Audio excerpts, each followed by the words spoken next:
Good evening, ladies and gentlemen. Welcome to Planning Committee. I'll call the Planning Committee meeting to order. We are expecting Councillor Jim Harris shortly. Tonight's meeting is being held in person in the City Council chambers, of course, with members of Planning Committee, the Executive Management Team, and the Deputy City Clerk. Members of the senior leadership team and other staff are available to answer questions in person and via video conference. The first item that we do before our public meetings tonight, we have 3 public meetings scheduled under the Planning Act. But the first thing we do is just run through a quick consent agenda to see if any of the approval items, the motions printed on the agenda, are items that members of committee wish to hold for further discussion. So for the consent items, I'll read out the title associated with the recommended motion. Members of committee can ask that the item be held. If it's not held, motion's deemed to be approved on consent, and there will be no further discussion of the item tonight. It'll go forward to the June 20th City Council meeting for final approval. Okay, on the consent agenda then, members of committee, we have 3 staff reports. The first one is with regards to a policy around extending draft plans of subdivision, draft plan of subdivision extension policy. Does anyone wish to hold that? Okay, seeing none, that is approved on consent. Next item is an application for a zoning bylaw amendment for 520 and 526 Big Bay Point Road in Ward 8. I believe the ward councillors actually asked that that be held. Would somebody, Deputy Mayor Wood, would you mind holding that just for Sure. Councillor Harris, who will be here shortly? Thank you. Finally, we have an application for a zoning bylaw amendment for 157 Ardagh Road. No holds on that. It is approved on consent. Okay, we'll now proceed to the public meetings. There are 3 public meetings this evening, and notwithstanding, I think just about everybody is here for the third one. We are required to proceed with them in the order that they were printed on the agenda. So we will be proceeding first with the zoning bylaw amendment, official plan amendment, zoning bylaw amendment that has been submitted by Corbett Land Strategies on behalf of 320 Bayfield Holdings. That's for lands known municipally as 320 Bayfield Street. Second public meeting is to review an application for zoning bylaw amendment submitted by MHBC Planning Limited on behalf of Sobeys Developments Limited Partnership and Sobeys Capital Incorporated. That's for lands known municipally as 651, 659, 655, 669, and 673 Mapleview Drive East. The third public meeting is to review an application for zoning bylaw amendment submitted by Innovative Planning Solutions, Inc. on behalf of Pat and John Hargraves for lands known municipally as 19 Dundonald Street. If you're joining our meeting virtually tonight and you haven't yet registered to speak, but you do wish to speak at any one of those 3 meetings, you can do 2 things. You can email cityclerks@barrie.ca, or you can call 797-5353, and our staff will give you the information you need to participate virtually. Members of Planning Committee tonight will be listening to the presentation and the comments received during the public meetings, but we will not be making comments or debating the items tonight. Members of Planning Committee will have our opportunity to do that when the staff report on the application is considered at a later date. So the purpose of tonight's meeting, it's the beginning of the formal process with Planning Committee and Council. Purpose of tonight is to provide the public an opportunity to give comments on the subject applications. The ward councillor will have an opportunity to ask questions of staff and questions of clarification on behalf of residents who are not able to attend tonight. The other committee members, including myself, can ask questions of staff after the meeting, of course, or when the matter comes to committee. All of your questions tonight as members of the public will be noted by staff and the applicant. However, we don't do question and answer in these meetings. We receive those questions. They will be addressed in the staff report that's presented at a later date. And of course, there is a public process to come when staff reports on these applications come to council for decision. If you wish further notification of when those staff reports are coming to council, it's important that you sign the form that's at the back of the chambers. The Legislative and Court Services Department will then contact you to let you know that the staff report is coming to council sometime in the future. You can also email cityclerks@barrie.ca. Ms. Banfield, our Director of Development Services, can you confirm that notification was conducted in accordance with the Planning Act for the public meetings? Yes, Mayor Lehman, it was. Okay, thank you very much. We'll start with the first one, and I'll call on a representative of Corbett Land Strategies, Inc. to provide the presentation concerning the application for an official plan amendment and zoning bylaw for 320 Bayfield Street. Good morning, Mr. Chair, or good evening, Mr. Chair. Sorry, I apologize. My name is Nick Wood, and I'm with Corbett Land Strategies. We're the planning consultants, and we really appreciate this opportunity tonight. I'll share my screen. Can everyone see that? Yes, we can. Perfect. Yeah, as I mentioned, Corbett Land Strategies is assisting Bayfield Mall on the applications that have been submitted before you. It's a really simple policy exercise, and tonight's presentation hopefully can kind of explain maybe any questions or thoughts that the committee or the ward councilor may have about this particular file. So tonight's presentation, I'll make it brief. I'll provide a little bit of a background on the proposal, some of the events that have occurred, details on the subject lands, information on the proposal, information concerning the official plan and zoning bylaw, discuss a little bit of what we heard at the neighborhood meeting, some high-level justification, and some concluding remarks. So as noted in the addendum, the staff memo that was submitted and included in the agenda, the pre-consultation meeting occurred on March 4th, 2021, and an open house was held on January 11th, 2022, and I'll speak to that further on the presentation. The applications for OPA and ZBA were submitted on March 15th, 2021, and deemed complete on April 14th, 2022. Currently, the applications are currently under review, with most comments being provided, with several other departments still to be forthcoming. We're expecting those shortly after the public meeting.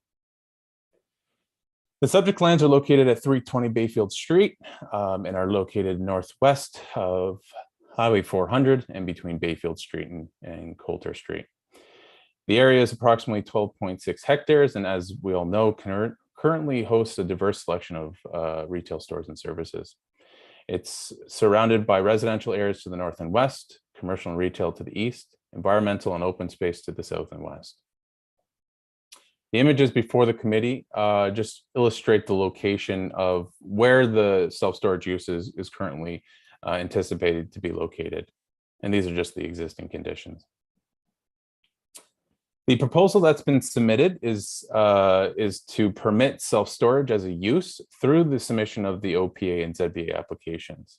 The proposed development will consist of converting vacant space within the Bayfield Mall, approximately 45,000 square feet, and is really intended to help maximize the mall's tenancy opportunities. The development will involve primarily internal renovations with minor exterior facade improvements. The proposal is strategically positioned in the south side of the mall to be out of sight of the Bayfield Street and to avoid impeding future intensification opportunities. The conceptual site plan that's in front of the committee right now illustrates the approximate location of where this self-storage could end up.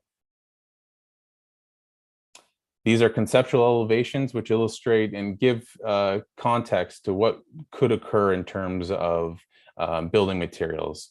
They include some various types of cladding, some windows, as well as some bay doors to allow access for goods. These renderings were provided, accompanied the submission, and just provide a little bit more information as to what's being proposed. As mentioned, OPAs are required. An official plan amendment is required as the subject lands are currently designated community center commercial, and so a defined policy area would be required to be established to permit the use of self-storage. Similarly, the subject lands are zoned shopping center commercial C3, which would require a site-specific provision be implemented in order to permit self-storage as a permitted use. The open house, as mentioned, was conducted on January 11th, 2022, and attended by 10 residents, approximately 10 residents, the local councillor, as well as members of planning staff. The presentation included high-level details on the proposal, a summary of applicable policies, the approval process, and an approximate timeline. Questions and comments were received, and feedback on areas such as noise, long-term plans of the shopping center, traffic, and parking and compatibility were provided. In response to those comments, we've submitted the planning justification report, which includes a detailed response. But the following is really just kind of responding to some of those comments. From a noise perspective, we don't expect this to result in any impacts, noise impacts, as self-storage requires minimal infrastructure and can actually be easily retrofitted with smaller heating and cooling systems. We don't believe that this is going to be impacting the long-term plans of the mall, particularly because of how easily it can be retrofitted to permit this use, as well as its proposed location, which is at the rear of the building.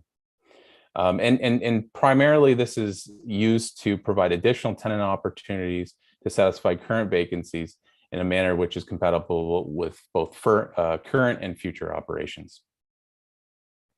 From a traffic and parking perspective, self-storage uses typically require much lower levels of parking due to the timing of when customers utilize their storage. The typical use of the facilities occurs opposite to commute patterns, where drop-offs will occur on weekends and evenings, and really conducive to the mall's ample parking. From a compatibility perspective, since it's located to the rear of the shopping mall, it is identified that it won't interrupt the visibility of current tenants along the frontage of Bayfield or any future development that may eventually come along Bayfield Street on the Bayfield Mall.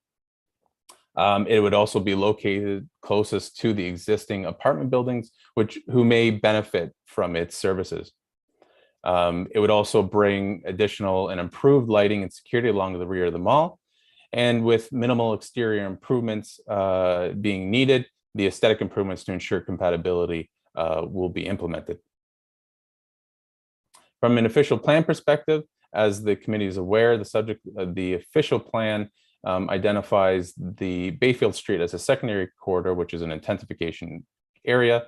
And these areas are intended to support high-density residential and mixed-use development.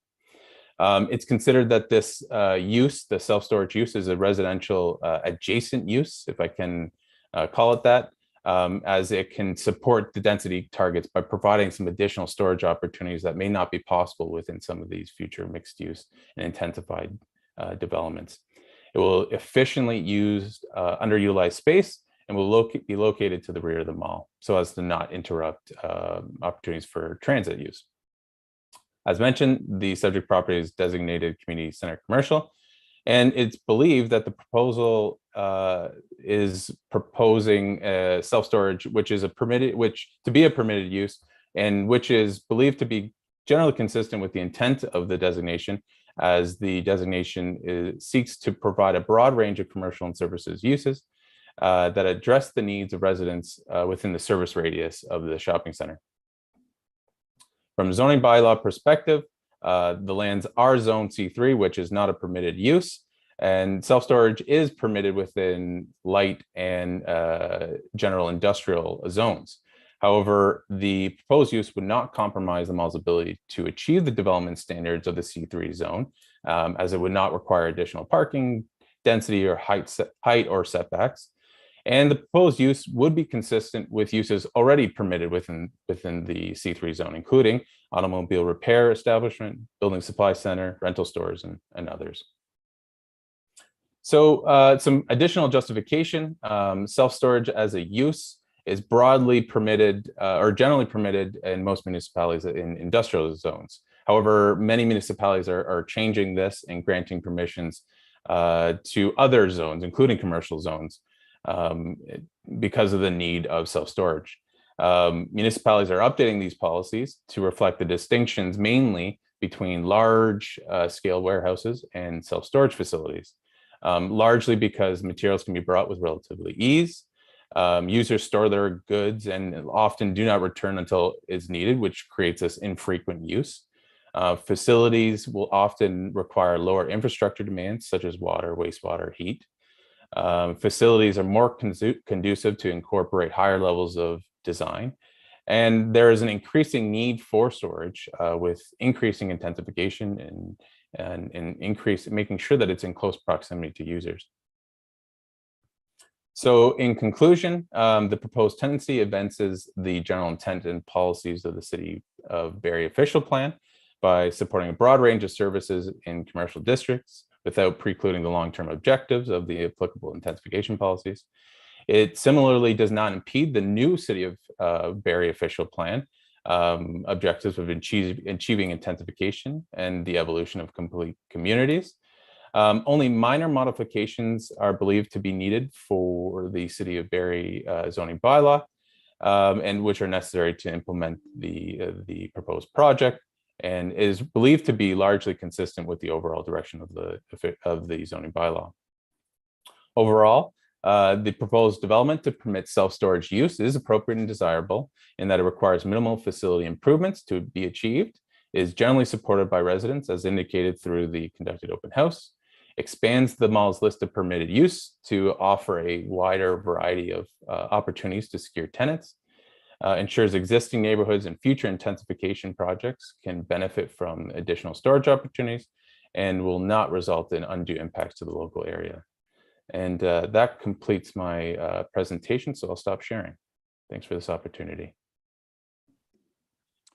Thanks very much, Mr. Wood. I'll now call on Logan Jeffermans, our planner, to provide an update on the status of this application. Mr. Jeffermans.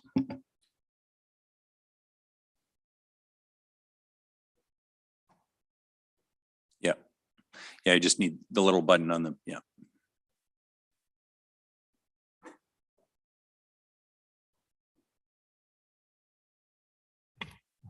Thank you. Good evening, Mayor Lehman and members of Planning Committee.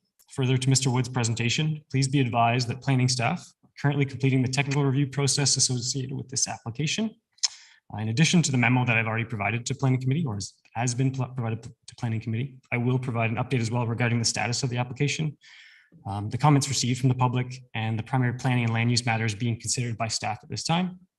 As Mr. Wood has already indicated, the neighborhood meeting was held on January 11th with 10 members of the public attending and providing feedback relating to disturbances and noise expected as part of the proposed redevelopment and renovation works, how the proposed use supports the existing mall and impacts traffic through the surrounding neighborhood, primarily Coulter with the residential land uses there, as well identified that the site is a prime location which should be used for higher and better commercial and residential uses, questioned the changes to the site and impacts that the new use would have on existing mall tenants, as well as providing a recommendation or a desire at least to see for residential uses on the site. Staff are therefore reviewing the subject application with a variety of the city's technical review teams, external agencies, including the LSRCA. We recognize this is primarily a planning and land use related matter, and it's being considered at this time through items such as compatibility with the surrounding land uses, including both on-site commercial uses and the adjacent residential, impacts on traffic and parking at the rear of the commercial site and along Coulter Street, confirmation as well that the proposed development complies with regulations of the Ontario Building Code and can be supported by existing services and infrastructure. We also want to ensure that development is the highest and best use of this area of our city, does not preclude the future conversion and use of the site for more appropriate land uses. All review comments that are received, as well as comments provided at the neighborhood and public meetings, will be considered during a review of these applications. A staff report to Planning Committee is anticipated to be brought forward in late 2022 for consideration. If approved at that time, a subsequent application for a site plan control would be required.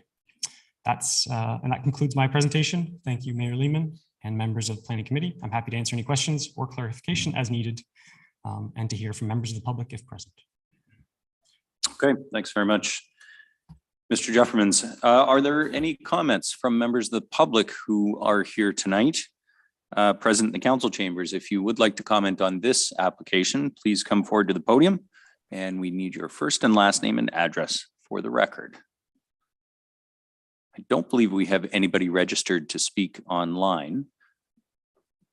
No. Is there anyone here? I'll just call one more time. Anyone here who wishes to comment on this application? Okay, seeing none, I will turn to the ward councillor, who I believe is Deputy Mayor Ward. Do you have any questions or clarification for the applicant or Mr. Jeffermans? Sure. For the planner for the applicant, it's had a couple of questions. One is the on slide, I'm not sure what I think it's 12. Mentioned the long-term plans for the shopping center. One of the concerns of the public meeting, it says the proposed development will not preclude the long-term plans of the mall, which are to eventually intensify once the market conditions are appropriate. I guess first of all, what does that mean? So I think it's a multitude of things. I think it's through you, Chair, and I apologize. And thanks for your comment, Ward Councillor. I think what we're trying to say is that there is a current interest in intensifying this site.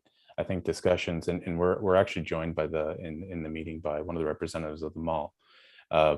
And really there are discussions that are going on, but at this time, that's all they are. Whether or not they will eventually turn to planning applications or a development proposal, I think eventually they will.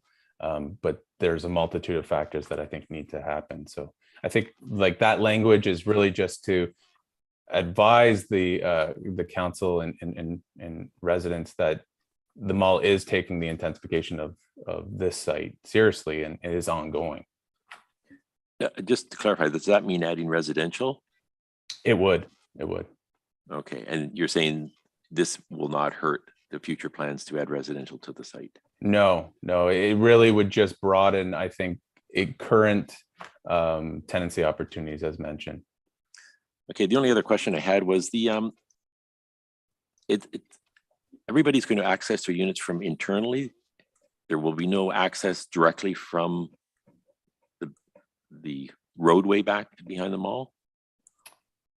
The floor plan hasn't been established. I think as Logan had mentioned, we would require site plan approval and then at the very least building permit to kind of confirm that. Access to the individual storage units would arise from the rear, that lane that's at the rear of the site. Opportunities to connect to the larger mall would be explored through that design process. Sorry, so will the people be able to access units, their own units directly from that? They don't have to go inside to access their units. They can access them directly from that driveway behind the mall? They'll have to go in. There'll be likely there'll be an office set up, and then from there that's how they'll access their individual storage units. Okay, I guess the only concern I have, I mean, there are a lot of people living in that building right behind. Are people going to be able to, unload and load furniture at 2 o'clock in the morning if they decide that's when they want to go to their storage unit? Or will there be limited access at times? Like it is used infrequently, but that's something that we could definitely explore about it, to ensure that and prevent any impacts to that may come from the views of the existing apartment. Okay, thank you. That was it. Okay, thank you very much, Deputy Mayor Ward. If anyone watching or here tonight has written comments, if you can submit them to Logan. His email is logan.jeffermans@barrie.ca. Those will also be included for the staff report. And as we often say, is Bayfield any sense of when this application might come forward for a decision? Mayor Lehman, we're expecting possibly in the fall. There aren't too many council meetings between now and Christmas, but we're hoping for the fall. Okay, thanks for that. With that, I'll declare this public meeting concluded. Thank you, Mr. Jeffermans. Thank you, Mr. Wood. So we'll move on to our second public meeting. This is for Sobeys at 651 through 673 Mapleview Drive East. Again, if members of the public who are participating virtually have not yet registered and they do wish to speak tonight, email cityclerks@barrie.ca or call 705-797-5353 and staff will send you the information required to participate in the meeting. So I see we have our representative here, Catherine from MHBC Planning. Ms. Rosher, welcome to Planning Committee and the floor is yours. Thank you so much.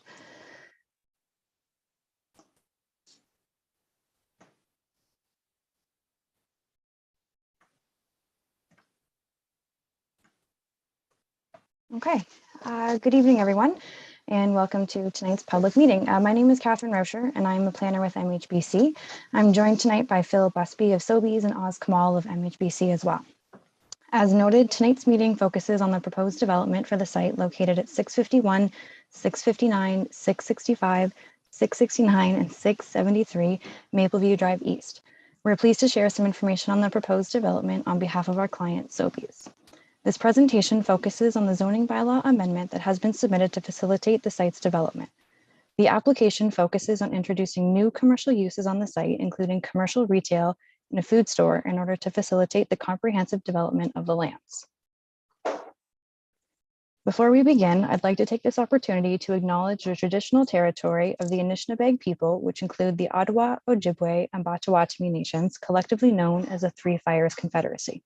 We also acknowledge the Wendat Nation, who occupied these lands prior to the middle of the 17th century. We honor Indigenous history and culture and recognize the enduring presence of Indigenous peoples on this land. Let's jump right in with an overview of the site. As mentioned, the site's address is 651, 659, 665, 669, and 673 Mapleview Drive East.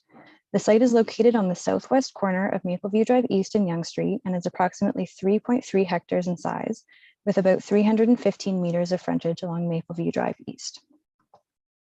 The site is currently occupied by a wooded area. It's well connected to the broader road network, with direct access provided to Mapleview Drive East, which is identified as an arterial roadway. Yonge Street is located on the east of the side and provides a north-south connection throughout the city. Most surrounding sites are developed with 1 to 2 story buildings. The surrounding area is generally characterized by a mix of commercial, institutional, and residential uses, as shown on the image. The lands to the west are currently a vacant lot, which is recently approved for a townhouse subdivision. The site is serviced by local transit, including the 3B Barrie South and 68 Aurora Go buses. The site is located in the city settlement boundary. The map shown here is Schedule A of the city's official plan, showing land use designations. The site's designated as a mixed-use nodes and corridor under the parent official plan. The subject land is further designated as Yonge Street mixed-use corridor in the Hewitt secondary plan, and the property is also subject to minutes of settlement, allowing for a phased development. The city has been in the process of updating their official plan. Council approved the new official plan on February 14th. In this plan, the site is located within a major transit station area and designated greenfield area. The map here, showing land use designations, outlines that. Some of the predominant uses in the commercial district are retail, commercial, office, community facilities, public service facilities, and residential as part of a mixed-use development containing retail or commercial uses.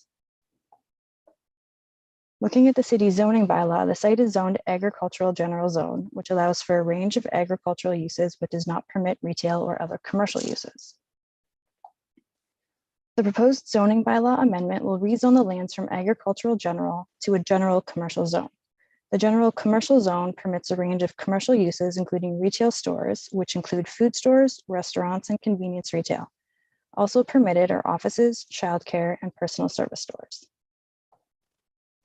Our client is proposing to comprehensively redevelop the site into a mixed-use development through phases that is consistent with the approved minutes of settlement from May 2016.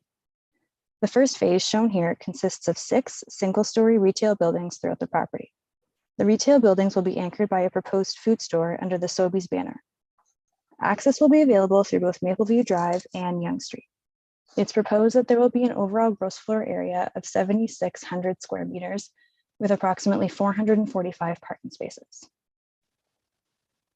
The proposed elevations for building A and D are shown here. As you can see, some of the buildings have a 2-story built form. The proposed landscape plan shown here highlights the pedestrian pathways and seating areas that will be available on the property, linking each of the buildings and providing access throughout the parking lot. Most notably, the intersection of Mapleview and Yonge will have seating areas incorporated around a planted meadow, allowing visitors a place to interact and engage. With this amendment, technical studies noted on the screen have been submitted in support of the application. These studies are being reviewed by the city and various commenting agencies. The future site plan application will require additional materials to be submitted at the appropriate time. This concludes our presentation, and we'd be happy to answer any questions. Thanks very much for the presentation, Ms. Rauscher. I will now ask Celeste Kit-Symmetry, our senior planner, to give us an update on the status of this application. Let's get Symmetry.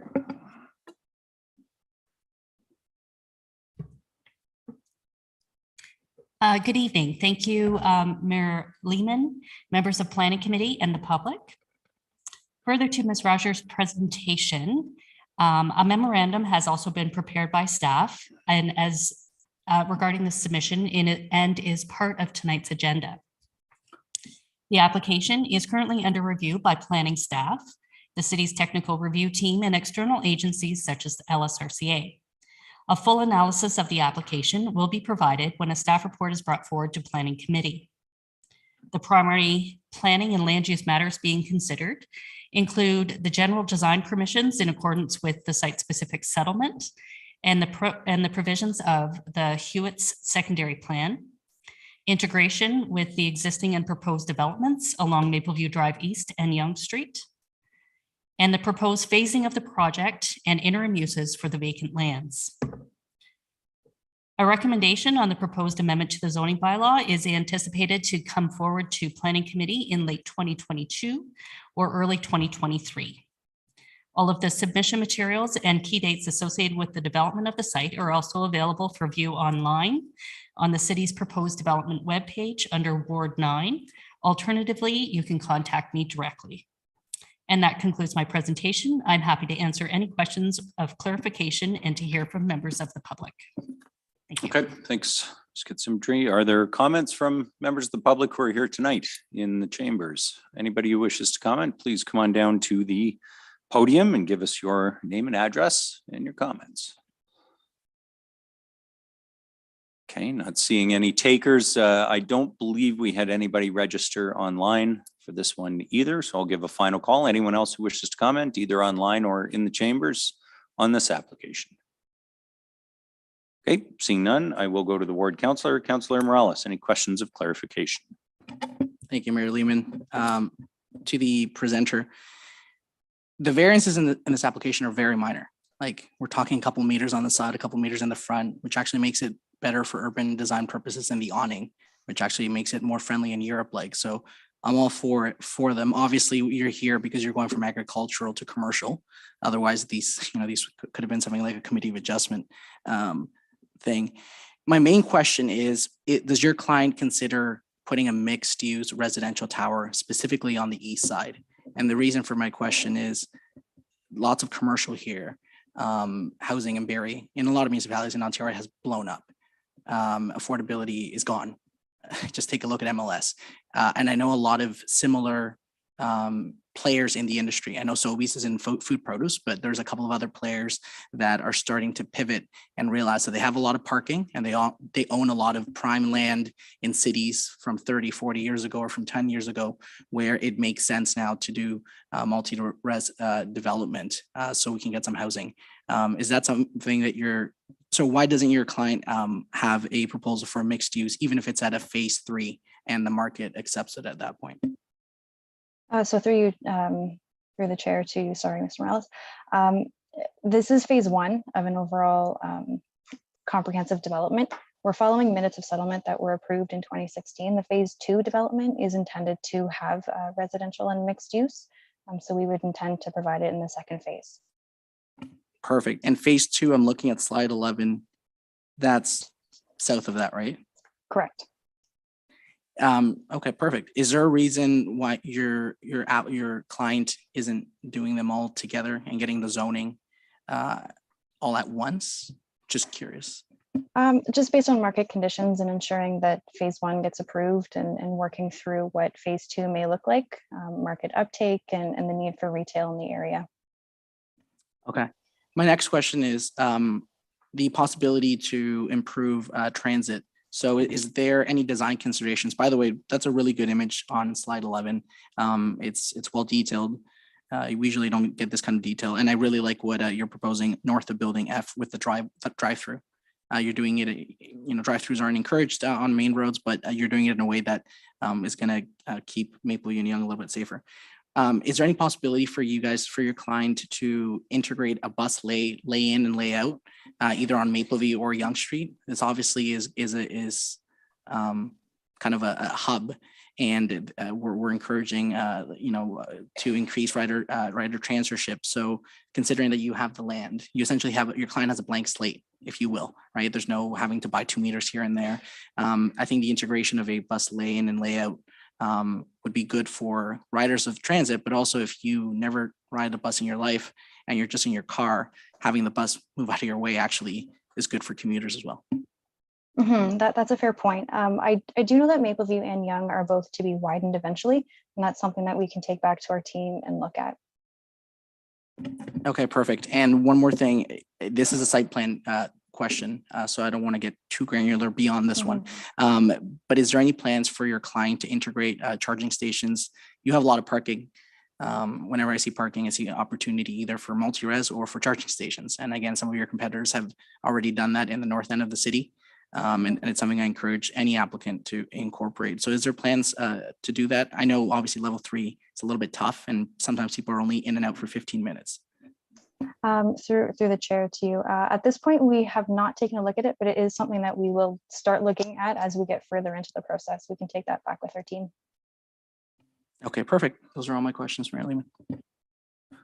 Okay, thank you very much, Councillor Morales. Again, if anyone has any comments on this application, they should go to Celeste. That's celeste.kitcemetery@barrie.ca. Again, all of the application materials and reports are online in the proposed developments section of the city's website. And if you send in comments, email in comments, they will be part of the staff report. Ms. Banfield, I assume same proposed timing on this one, hopefully this fall. If council's schedule around the election permits. Correct, Mayor Lehman. Okay, thanks for that. Okay, the third and final public meeting tonight is for 19 Dundonald Street. It's nice to see so many of my parents' neighbors in the audience, but unfortunately that means I have a conflict of interest on this one. I need to declare a potential or an actual conflict of interest on this, as my parents live very close to this proposed development. So I'm going to be leaving the meeting at this point, turning the chair over to Deputy Mayor Ward for the balance of Planning Committee tonight.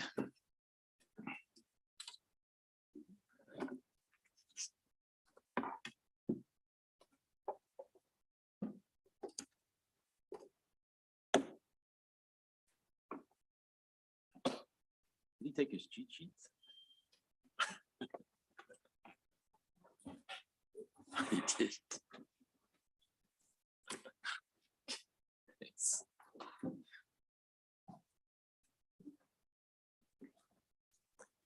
He took his cheat sheets with him. Okay. If members of the public, I'll call it for the third public meeting. If members of the public participating virtually have not yet registered and wish to speak, please email cityclerks@barrie.ca or call 705-797-5353 and staff will send you the information required to participate. I will now call upon a representative of Innovative Planning Solutions to provide the presentation concerning an application.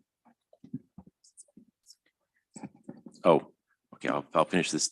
I will now call upon a representative of Innovation. Well, actually, I will stop it. And Councillor Proust, you wanted to address something? Thank you, Deputy Mayor Ward. You took me back a few years with Councillor Proust. Okay. Thank you. I wanted to advise the members of Planning Committee, given the location of this application in proximity to my residence, I will be recusing myself from any written staff reports for Planning Committee at this point. Thank you. Okay. I'm not sure whether those have to be recorded, but I should have asked whether Mayor Lehman's conflict was recorded. Yes, Deputy Mayor Ward, it has. And CAO Proust, I'm not sure if they have to be recorded. Yes, we've made note of that as well. Thank you. Okay, thank you. I will now call on a representative of Innovative Planning Solutions to provide the presentation concerning an application for a zoning bylaw amendment for lands known municipally as 19 Dundonald Street. Are they joining us virtually, I assume? Yes, okay.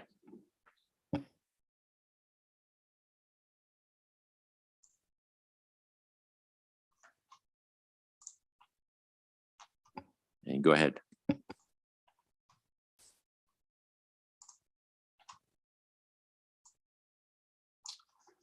Good evening, Planning Committee, staff, and those in attendance tonight.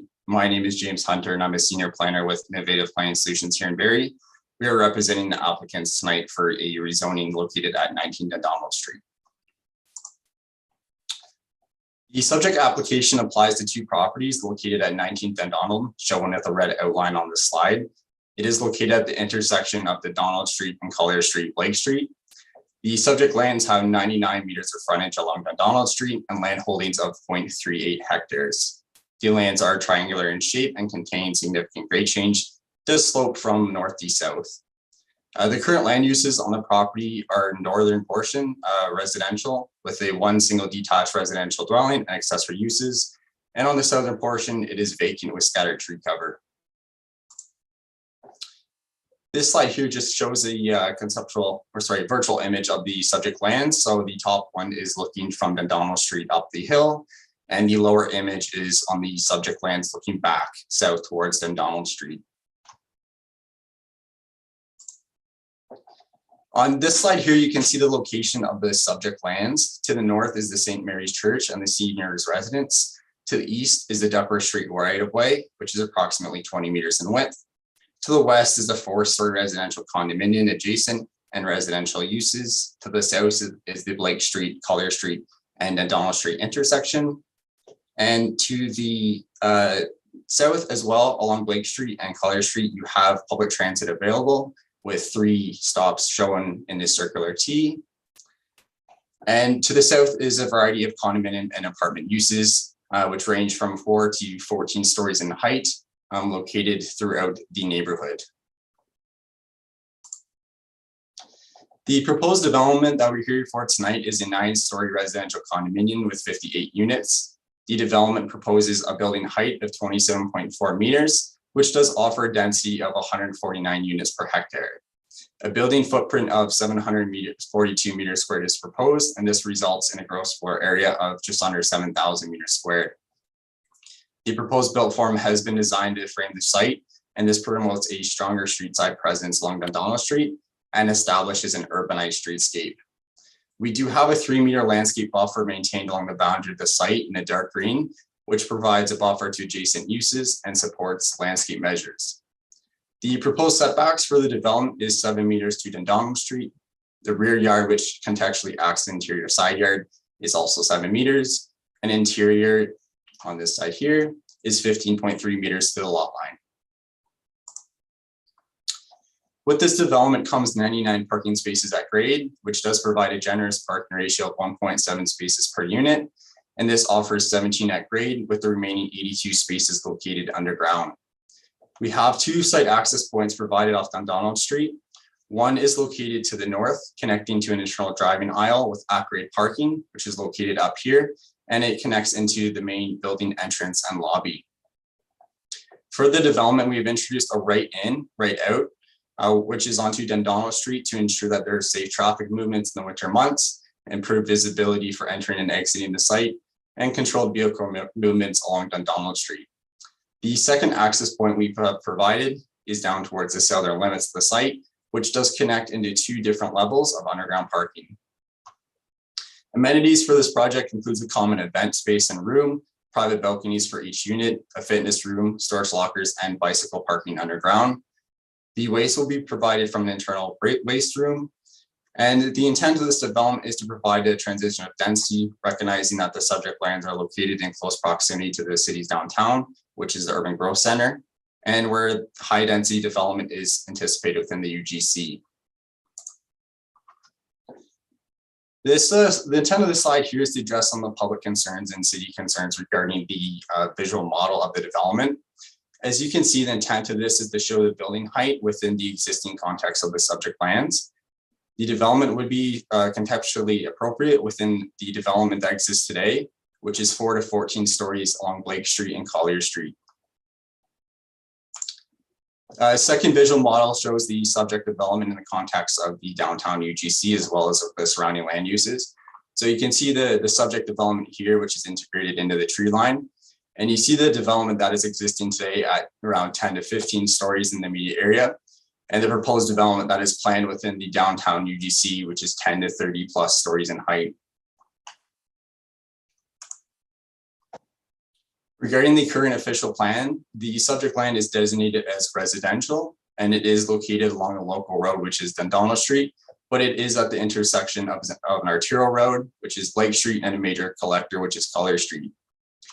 On Schedule H, there is a natural heritage resource, which is the level 3 connected woodlands. And on Schedule I, it is located within the built-up area. To provide a planning overview, again, the lands are designated residential, which does permit all forms and tenure of housing. The official plan supports an appropriate mix and range of housing options, which contributes to a complete community and supports development that offers attainable housing options. The subject lands are located within the built-up area, which the official plan directs at least 40% of residential dwelling unit development within these areas annually. And intensification does represent an essential component of the city's growth management strategy, with support for medium and high density developments in order to provide a complete range of housing options for all residents. The level 3 woodlands resource on the property is a supporting component of the city's natural heritage resource network, and development is permitted where it has been demonstrated that there will be no negligible impacts to the future. The proposed development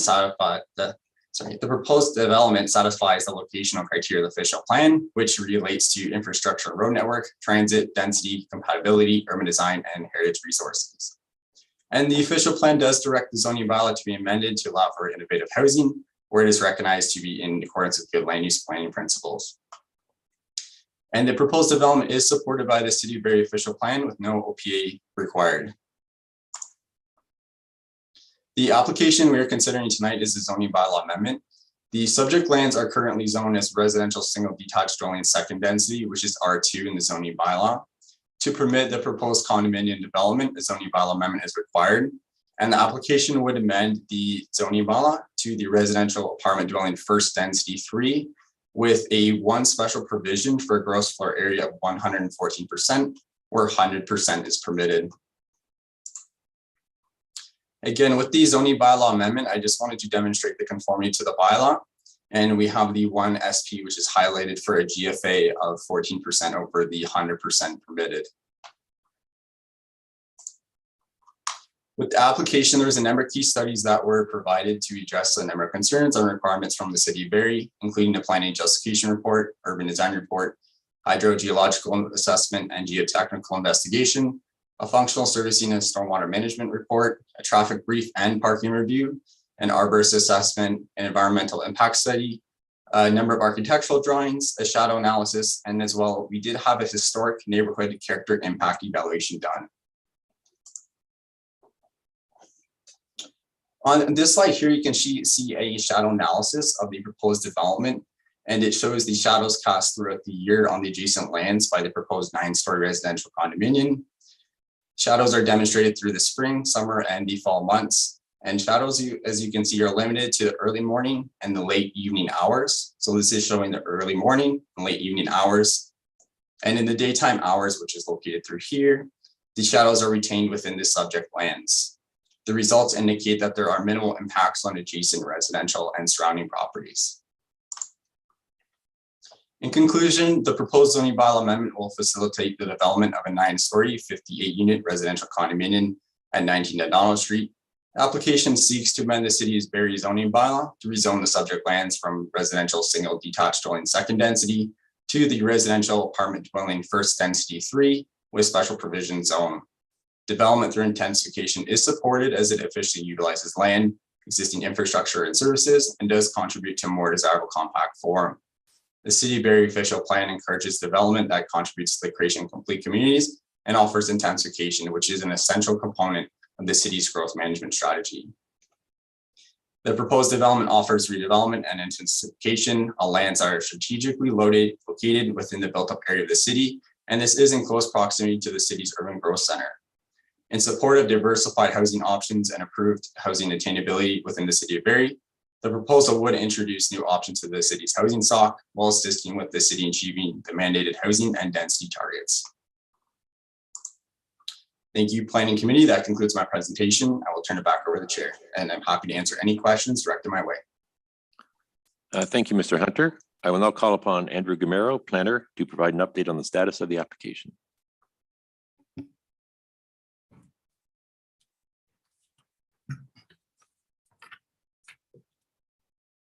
Good evening, Deputy Mayor Ward and members of Planning Committee. Further to Mr. Hunter's presentation, please be advised that planning staff are still currently completing the technical review process associated with the application. And in addition to the memo provided to Planning Committee this evening, I'll be providing a quick update just regarding the status of the application, comments that have been received from the public, and identifying the primary planning and land use matters being considered by staff at this time. Just for some background information, a virtual neighborhood meeting was held on January 26th, 2021 regarding the proposal. Approximately 150 members of the public, the applicant, the ward councillor, and planning staff were in attendance. The following matters were raised by residents at the meeting. These included, firstly, residents felt that the proposed built form is incompatible and out of character with the surrounding neighborhood. There were concerns that the development would negatively impact traffic operations and pedestrian safety along Dundonald Street. Residents wanted assurances that the proposed development would include sufficient parking. Residents also expressed concerns with the removal of vegetation on site and were also concerned with potential impacts to the stability of the slope on the property. Residents also wanted assurances that the proposed development would not result in unreasonable shadowing on the surrounding neighborhood. There were also concerns about a loss of privacy on neighboring properties. Residents also requested that environmentally sensitive areas be protected from development activity. And finally, residents expressed a desire to see the applicant provide affordable and accessible units if the property is to be developed. As I noted, the application is currently under review by planning staff and our technical review team, including external agencies such as the Lake Simcoe Region Conservation Authority. And an analysis of this application will be provided at a later date once that technical review process has concluded and a staff report's brought forward to Planning Committee for consideration of the application. At this time, the primary planning and land use matters being considered by staff include the appropriateness of the proposed development and compatibility with the surrounding neighborhood, ensuring that environmentally significant lands and features are protected from development activities, ensuring that the development contributes to creating a safe, active streetscape and enhances the pedestrian realm along Dundonald Street, ensuring the development can utilize existing and/or planned city services and infrastructure in the area, preserving and protecting private and shared vegetation on site and on surrounding properties, the impacts that the development may have on traffic operations, pedestrian safety, and on-street parking in the surrounding neighborhoods. And finally, ensuring that the proposed density is appropriate for the site and will not jeopardize the long-term functionality of the development should the site be developed. In terms of the next steps in the process, staff will continue the technical review of the application. We anticipate there to be some back and forth between the applicant as they respond to staff's comments and some of the concerns raised by members of the public. And at this point, we're tentatively targeting the second quarter of 2023 for a staff report to be brought forward for Planning Committee's consideration. And all comments received during the technical review process, as well as any comments received at the neighborhood meeting and at tonight's meeting, will be included and addressed in the staff report that's brought forward to Planning Committee. And that concludes my presentation this evening. Thank you, Deputy Mayor Ward and members of Planning Committee. I'm happy to answer any questions of clarification and to hear from members of the public. And before I sign off, I did also want to note that all of the submission material and key dates associated with the application are available online on the city's proposed developments webpage under Ward 2. Thank you. Okay, thank you, Mr. Gamero. Now I wanted to point out that Ward 8 Councillor Jim Harris has joined us virtually. This is the first time we've actually had a meeting that's a public meeting that's a combination of virtual and in person. All our meetings till now for the last 2 years have been virtual, and all the meetings before that were in person. So it's a little awkward tonight. We're going to get used to it. I'm going to start by asking for comments from people in the audience. And I know we had 6 people register to speak, and I'll ask them if they're in the audience, perhaps line up. And we're going to ask people to speak at the podium at the front.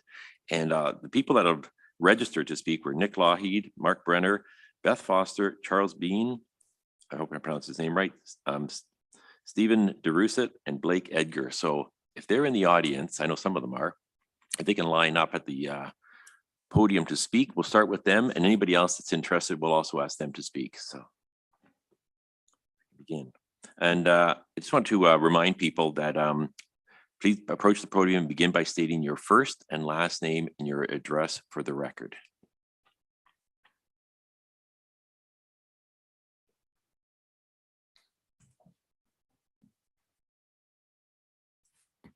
Good evening. My name's Charles Bean.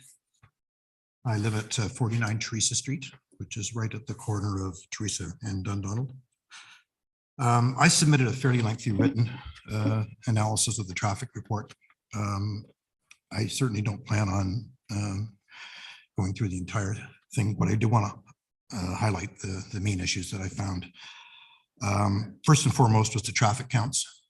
There wasn't an actual traffic count done on that hill.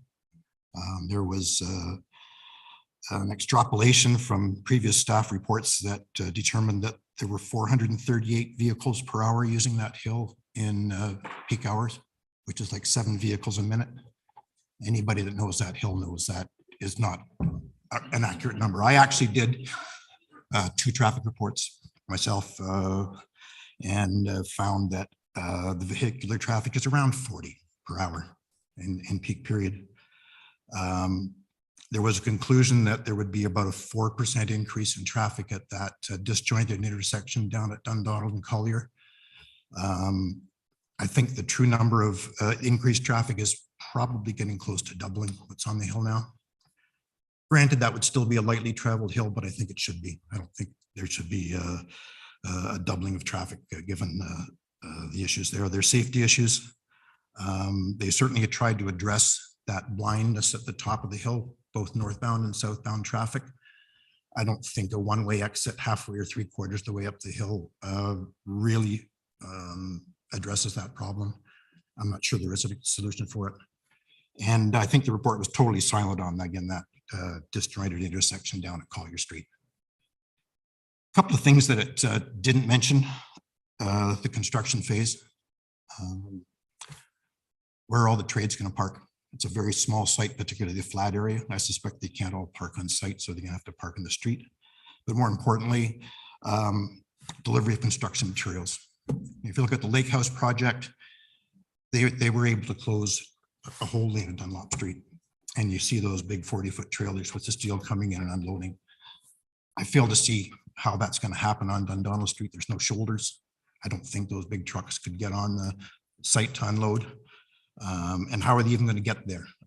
They're going to have to come through the residential neighborhoods, through Penetang Street down Dundonald. A lot of issues, I think they just totally ignored that issue. And they never covered pedestrian traffic. There could be close to 100 people living in that building. There can be a lot more pedestrian traffic.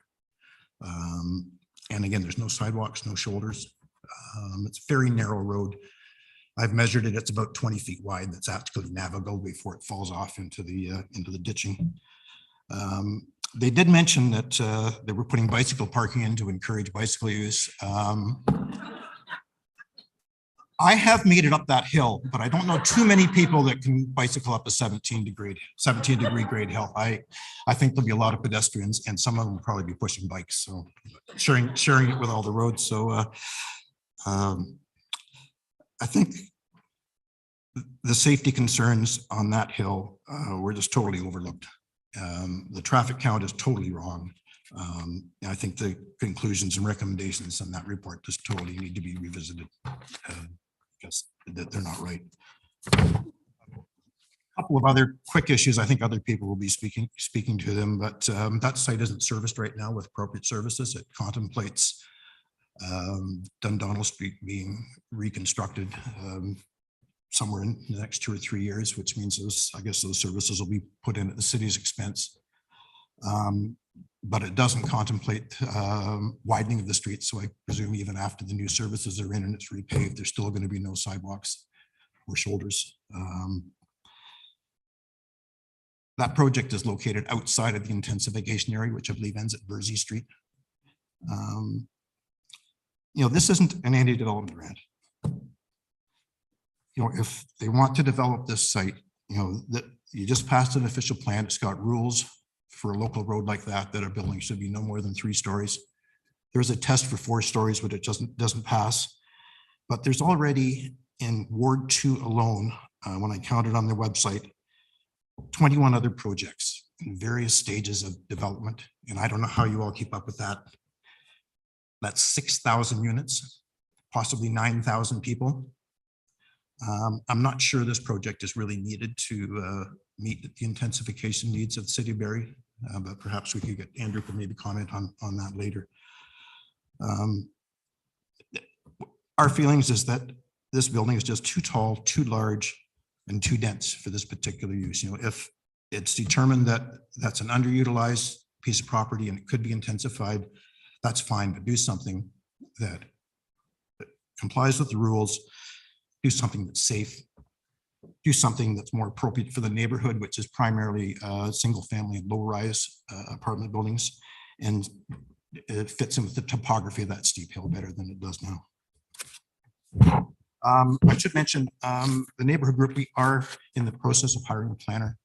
So hopefully as things go on, all the responses will be funneled through him rather than haphazardly from the various sources, which hopefully will help with meaningful dialogue. So thank you for your time.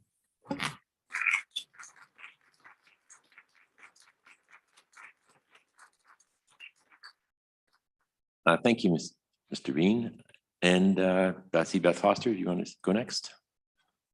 But please state your name and address for the record. Good evening, Deputy Mayor Ward and members of the Planning Committee. My name is Beth Foster. I live at 30 Amelia Street in Ward 2. I am speaking for the community of trees at 19 Dundonald Street. Forests are our lungs. We breathe out carbon dioxide, which trees take in. Trees breathe out oxygen, which in turn we breathe in. This constant sharing of breath is essential for life. The benefit of breathing in fresh air for our health cannot be overemphasized. A recent review of the City of Barrie tree bylaw noted that almost 80% of the trees of Barrie are on private property. This means that if private property owners of Barrie are permitted to cut down their trees, the City of Barrie would be barren and treeless. Trees go beyond supplying us with air to breathe. Trees are incredible carbon sinks that thrive on carbon dioxide while giving us oxygen. As well as sequestering carbon, trees reduce energy usage, remove air pollutants, filter stormwater, and cool hot city streets by providing shade and releasing water vapor. Trees provide habitat for vast numbers of species, including little brown bats.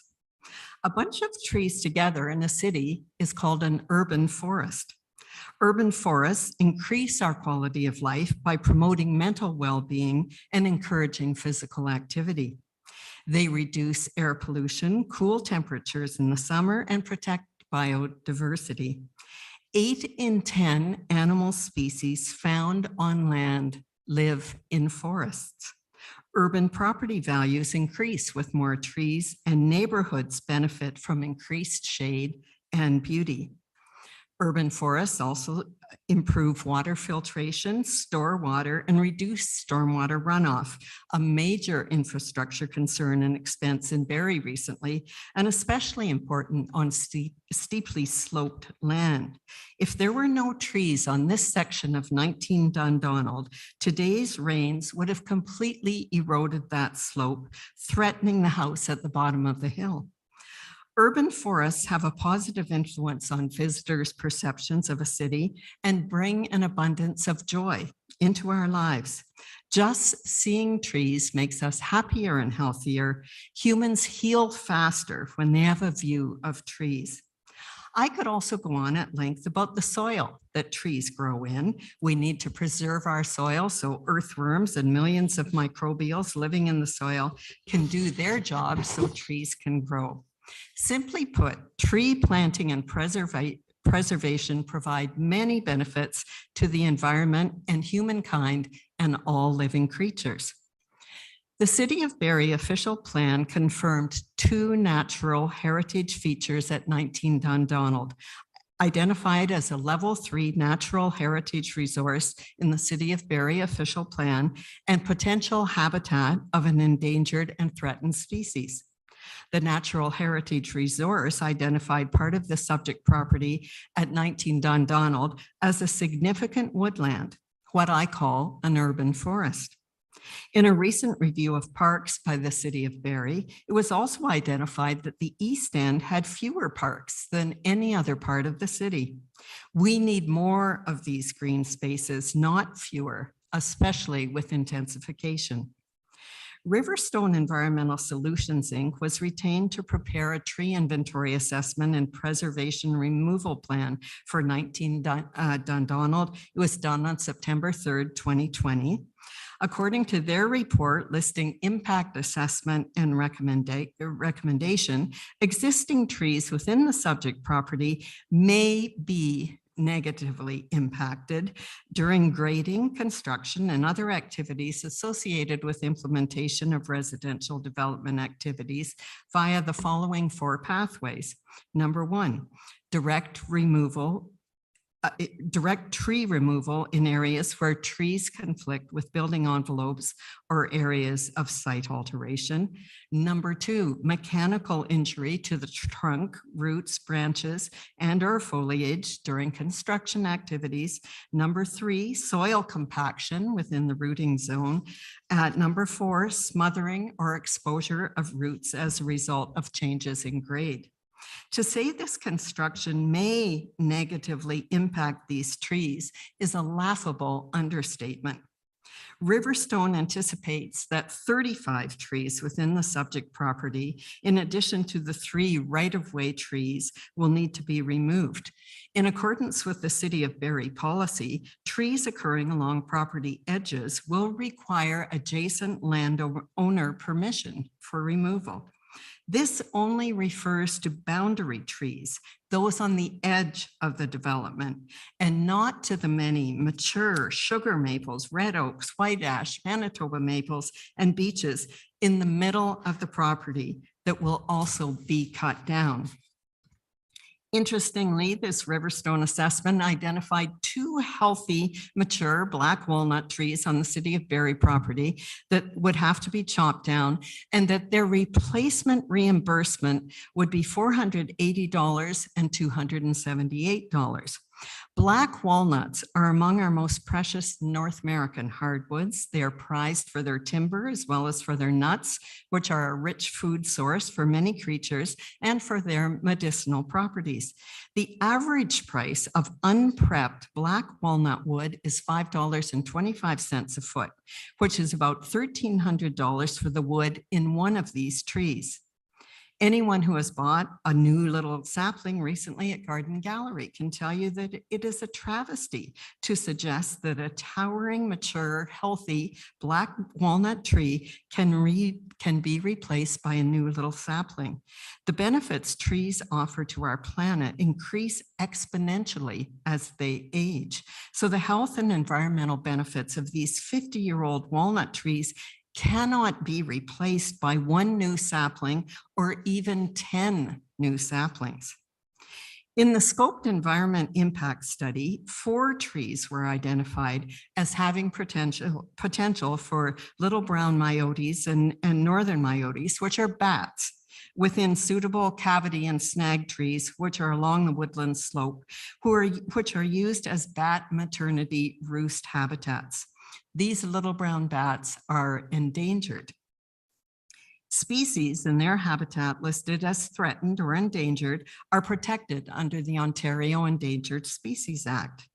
The document categorizing and protecting habitat under the Endangered Species Act states in section 312, destroying of habitat, that an activity that destroys the habitat of a species is one that alters the habitat in ways that eliminate the function or usefulness of the habitat for supporting one or more of the species' life processes. This plan proposes destroying the habitat of the roosting environment necessary for the endangered little brown bat. To compensate for the loss of potential roosting trees, The report recommended that 2 bat boxes be installed along the edges of the property abutting the remaining tree line. To avoid any direct harm to bats potentially using these roosting trees, it is recommended that there be no removal of trees during the active season, April 1st to October 31st. This is prime building season in Barrie. Once the habitat is destroyed, the bats can't live here, and it's highly unlikely that they will see 2 bat boxes as suitable replacements. Bats eat lots of bugs, and their guano, that is bat poop, contains nitrogen, potassium, phosphate, which in turn helps with plants, roots, and flower health and growth. The SEIS also found occurrences of 3 other species at risk or rare species, the yellow-banded bumblebee, chimney swifts, which are threatened, and the eastern meadowlark, which is threatened. One of the listed goals in the City of Barrie's official plan is to maintain or enhance the long-term environmental quality of the City of Barrie, recognizing that the city is the principal growth center of the region. This project does not support that goal. Another is to protect people and property and to minimize social disruption within the city from natural hazards, including flooding and erosion. This proposal does not support that goal. A third stipulates that new development shall be directed to maintain the natural landscape that shapes and defines the city's landform features, natural watershed drainage patterns, and vistas. This proposal does not support that goal. To conclude, this urban forest at 19 Dundonald is irreplaceable. It deserves to be protected as the incredible resource that it is. Trees are key in the fight against climate change. Cutting down 100 mature trees advances climate change. Bulldozing this urban forest and replacing it with an ill-conceived tower of concrete and an unsafe parade of cars is irresponsible, short-sighted, and environmentally disastrous. I invite you to reconsider and to trust and maintain the integrity of Barrie's official plan. Thank you for your time.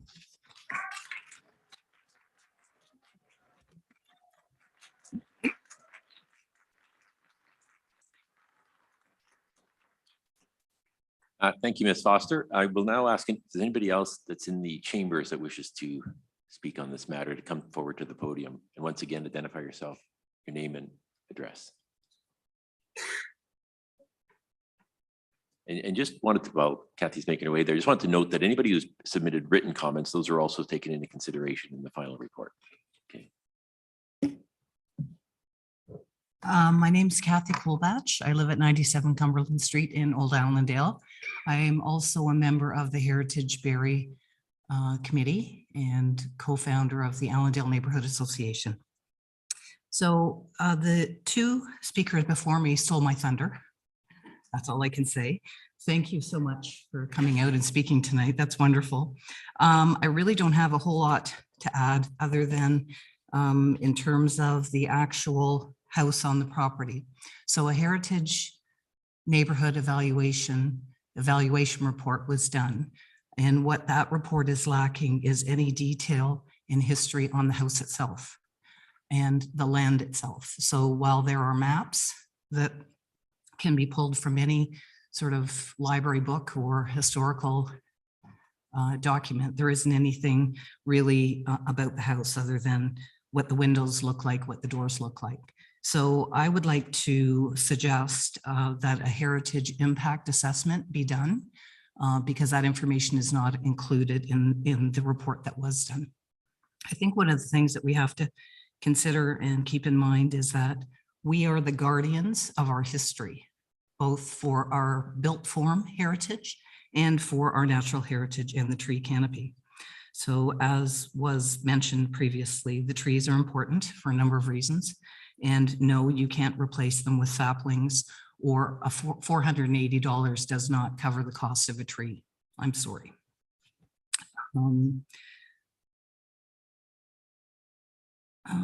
And I think really, I'm I'm going to submit some written comments.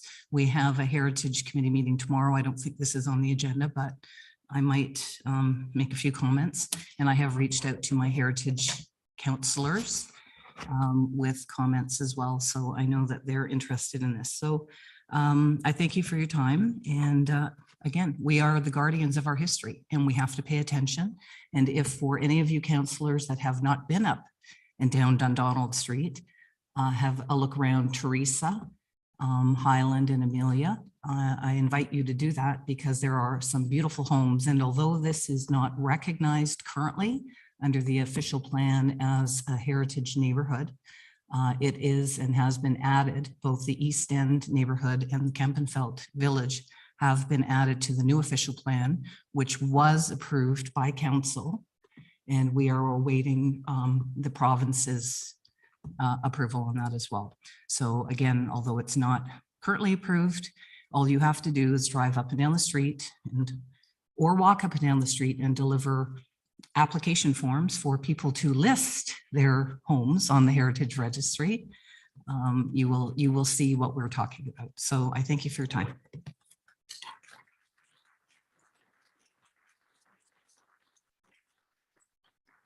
Thank you, Ms. Corbett. I see somebody else on the way down.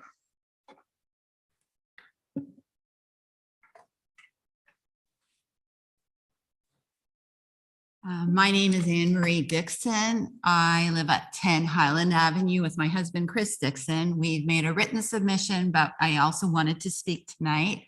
We're in the area of St. Mary's Church, as well as the Dundonald property. We wanted to express our strong disagreement to this proposal, and I'm speaking on behalf of ourselves as well as on behalf of some of our neighbors in the area. There's strong arguments regarding the foolishness of this project, which include the excess height, the supply of construction projects already on the city's books, the geographic difficulties of Dundonald Street, the existing restrictions on the intensification of Barrie, which covers this site. As well, we want to express our very negative thoughts on the effect of traffic on this hill, which others have already talked about, which is already difficult. The steepness, the lack of sidewalks on either side, the negotiation of the hill in winter conditions. We cannot imagine the difficulties that will be encountered as vehicles attempt to turn right up the hill in slippery times and with poor sight lines at the top and cars parked at the bottom and top. There was an earlier comment about bicycles on the hill. I just want to make an ending comment. My husband and I are both runners. Runners typically train by running up hills. Dundonald is about the only hill that runners will not run up because it's too steep.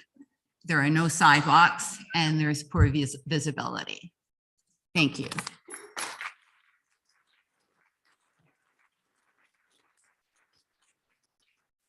Thank you very much, Ms. Dixon.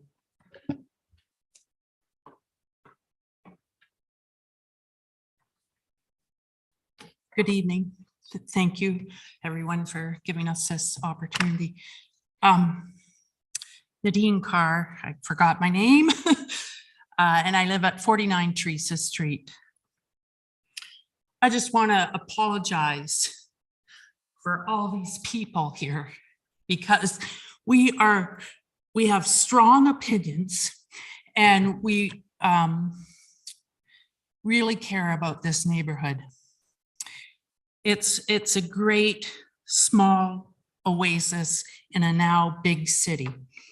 It's a neighborhood that still has a small town feel. It's a neighborhood close to downtown so that we can walk to the market, shops and restaurants, but return to our quiet enclave. It's a neighborhood we would like to protect, not just for us, but for future generations. I understand that we no longer can keep expanding into our farmlands. I understand we need to have some intensification strategies to keep farmlands intact. I get it. City Council has approved a new official plan, with this official plan, 19 Dundonald Street is not in the intensification zone. 19 Donald Street is not in the proposed urban growth center, the UGC. In the new plan, 19 Dundonald Street is in a historical neighborhood. Scale this development down. St. Mary's Senior Home and the Roxborough are great examples to have higher intensification without sacrificing this beautiful neighborhood. City Council has worked hard over several years to revise the official plan. It wasn't a willy-nilly decision. It was hard work and should be adhered to. One city, one vision, one plan. I stole that from the Barrie City website.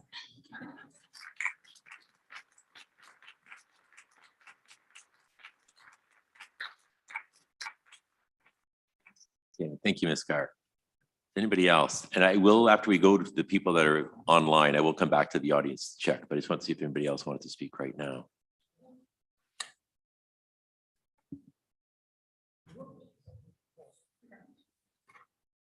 Okay, there'll be no agenda to this, no paperwork. Let's look at this I have to ask you Brian to dig. 250 Codrington. I've lived there 33 years, so kind of far apart from this project. It's shades of Johnson's Beach to me, how we fought tooth and nail against that. But anyways, let's look at it the positive side. I don't know why the developer didn't go for 12 stories. At least they could have looked over the Lack House from their point of view. Also, what's another 40 cars with the price of, I think it's $2.14 a liter. Let's wait for the winter to come and let the cars just slide down Dundonald to the corner of, I believe it's Blake and Collier. That's my point. That's it. Sorry, did you get me? Can I just ask you to, sorry, we missed your name when you, we missed your name. Can I just get it quickly again?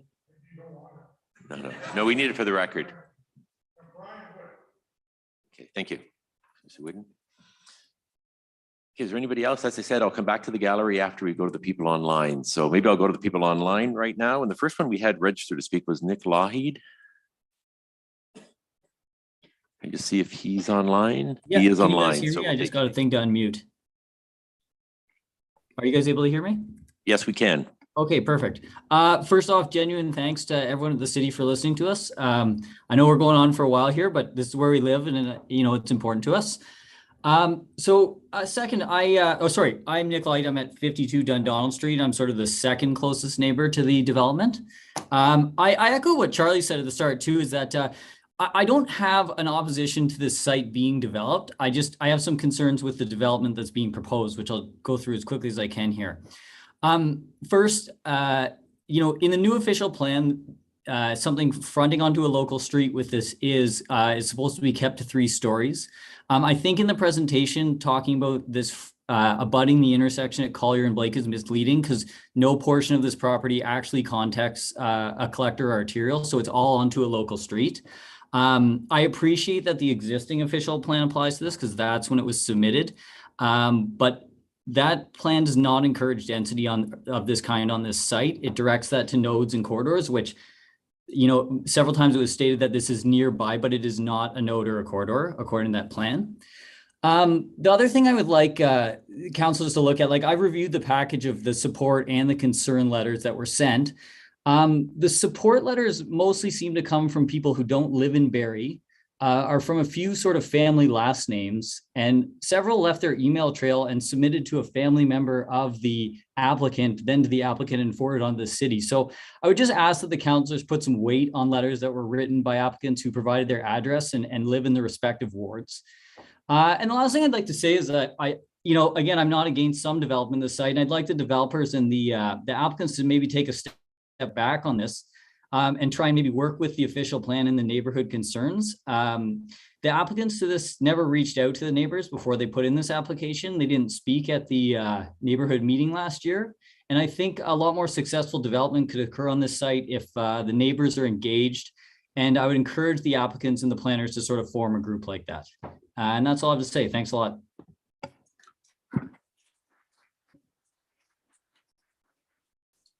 Thank you, Mr. Lahid. I should have mentioned, if a person registers to speak, if you're registered to speak for this public meeting, please use the raise your hand function or press number 9 on your phone to raise your hand, or press number 6 to unmute yourself. The next person we have is Mark Brenner. Is Mark Brenner on the phone?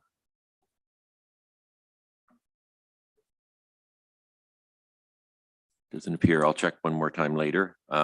Stephen DeRusset.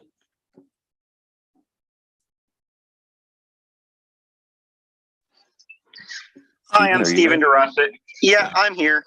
Go ahead. We can hear you. Stephen DeRusset, 12 Yo Street. I don't live near the site because I can't afford to. I get to commute to the city because there is a lack of housing in the area. Ontario needs 1.5 million houses over the next 10 years, and that has to happen through infill. And that infill needs to be near our downtown cores. This site is 15-minute walk from Heritage Park and a 10-minute walk from St. Vincent Park. It's a great place for a young family to get an opportunity. And they can't afford the single detached homes that are in this community. We're talking about an opportunity for Barrie to shape itself for young people to come in. With electric bicycles growing in popularity year over year, the hill for a bicycle is not going to be a concern. Electric bikes are solving that problem and connecting people into the downtown core and reducing car needs. So my biggest concern with the development is actually there is too much parking, because induced demand creates more people having cars. If you give them that much parking, they will fill it. And that's consistently found. When you build highways, more people drive on them. We need to stop prioritizing the car in our developments in our cores 15 minutes away, so that people like my family could live in walking distance, and I could become a 1-car household instead of a 2-car household, so that I can access shops. I can get to work through transit and through bicycling and through walking. And that's really, unfortunately, I'm sitting on the side of the road ready for this meeting, so on my commute home, because I, again, don't get to live close to where I work because there's a lack of density and a lack of available housing in this province. And I appreciate people who have lived in an area for 30 years. My mother-in-law lived in an area 30 years, and there was a housing development proposed that you could see from her bedroom window chopping down an urban forest. And we had a conversation about it and how the beauty of that development was there is a place for her to downgrade into, to stay into her community and near where her parents will be going into an old age home. She'll be able to live walking distance to them because of these developments. This development offers that exact same thing to people. You've got a church, and you've got old age, and you've got downtown, all within that 15-minute walking circle. This is a great start to the downtown development along the east side of downtown. And that's really what I have to say as that outsider who wishes he was on the inside. Okay. Thank you, Mr. DeRusset. I'll just remind members of the audience that when somebody's speaking, to please give them the floor. Next speaker is Blake Edgar.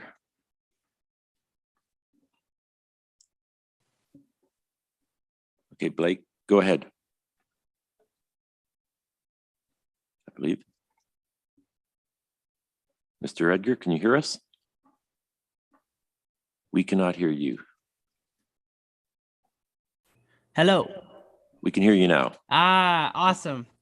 All right, so I'm a little nervous. This is my first town meeting. I'm a young guy. I need your address as well. Oh, right. I live at So I'm the same as the guy who just came before me. I don't live in Barrie. I live at 53 Idlewood Drive in Midhurst. But I go to Barrie every day, and I work in Barrie. I went to school in Barrie, and I'm 24 years old and I'm young.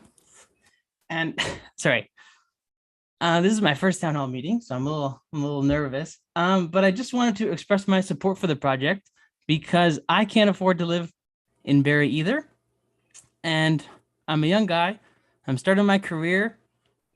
I'm getting paid pretty well, but I still can't afford to live in Barrie. I live in my parents' basement, and my only option is to like leave, right? Like I have to, like if I want to find affordable housing, I have to either live in a very low quality of life or I have to like leave the country entirely. And I don't want to do that. And I just want to express my support. And I do agree. If there is one problem, it's too much parking. The lady was talking about trees. And never mind. I'm not going to address people. Whatever. That's all I got to say. Thank you. Okay, thank you, Mr. Edgar.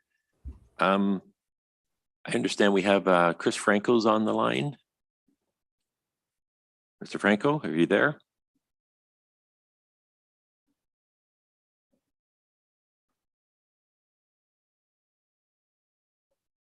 Mr. Franco, can you hear us? We can't hear you yet. Oh, we can hear you now. Go ahead. Great. My name is Chris Franco. My address is 144 Puget Street, just about 200 meters or 300 meters from this location. What is nearby that has 4 stories and 25 units? If you haven't guessed, it's the Roxborough condos. This development was done and built in 2003. This is located approximately 150 meters southwest of this location. I'd like to bring you to attention on our population growth since 2001. The stats provided here are by Census Canada. 2001, we've seen 103,000 people come to our city. In 2006, we saw 128,000 people come to our city, an increase of 23.8%. Again, in 2011, we saw 136,000 people come to our city, an increase of 5.9%. In 2016, 141,000 people come to our city, 3.9%. In 2021, 147,000 people came to our city, an increase of 4.5%. What am I getting at? We have population growth. We are seeing in our beautiful city a population boom. And we need private dwellings to help the housing stock as well as the rental stock. This opportunity in your hands is a facelift of what is existing here and an opportunity to provide more units onto the marketplace. Some private dwelling information that I gathered from Census Stats Canada, in 2011, the city of Barrie had 50,000 private dwelling units. In 2016, there was 54,227 private dwelling units, an increase of 4,152 housing units. However, the population growth in that year was 5,371. We were at a shortage of 1,219 dwellings. Now I bring you to 2021, where we had 55,315 private dwellings in our city, an increase of 1,088 private dwellings. However, our population growth was 6,395, a shortage of 5,307 private dwellings. So in 2016, we saw a shortage of 1,219 dwellings, and then another shortage in 2021 with 5,307. We are in a housing shortage. But what I'm hearing here is, how dare you build housing next to my house or my area? What I heard today from a local deputant is protect our area. protect our area. I want you to absorb that comment. This isn't about protecting an area. It's about providing housing. It's about an opportunity for more people to come to our city and enjoy our city. I heard earlier that another individual can't afford to come to our city and he's looking for an opportunity to buy. This could potentially be that opportunity, that gateway for them to come into that opportunity zone. What I haven't heard here today is any suggestions as to what the presenter can do to help appease these concerns from our local residents. I challenge the current councillors and the future policymakers of this city. Please look beyond the NIMBYism and bring Barrie forward. Thank you. Thank you, Mr. Franco. I'm just going to check one more time to see if Mark Brenner is on the line. No, he's not. Okay, is there anybody else online? Apparently not. Okay, one more time, I'll ask that anybody in the gallery, this is your last chance. So does anybody in the gallery wish to make comments? Once again, just to give your name and address. Thank you. Thank you, Mr. Franco. I'm just going to check one more time to see if Mark Brenner is on the line.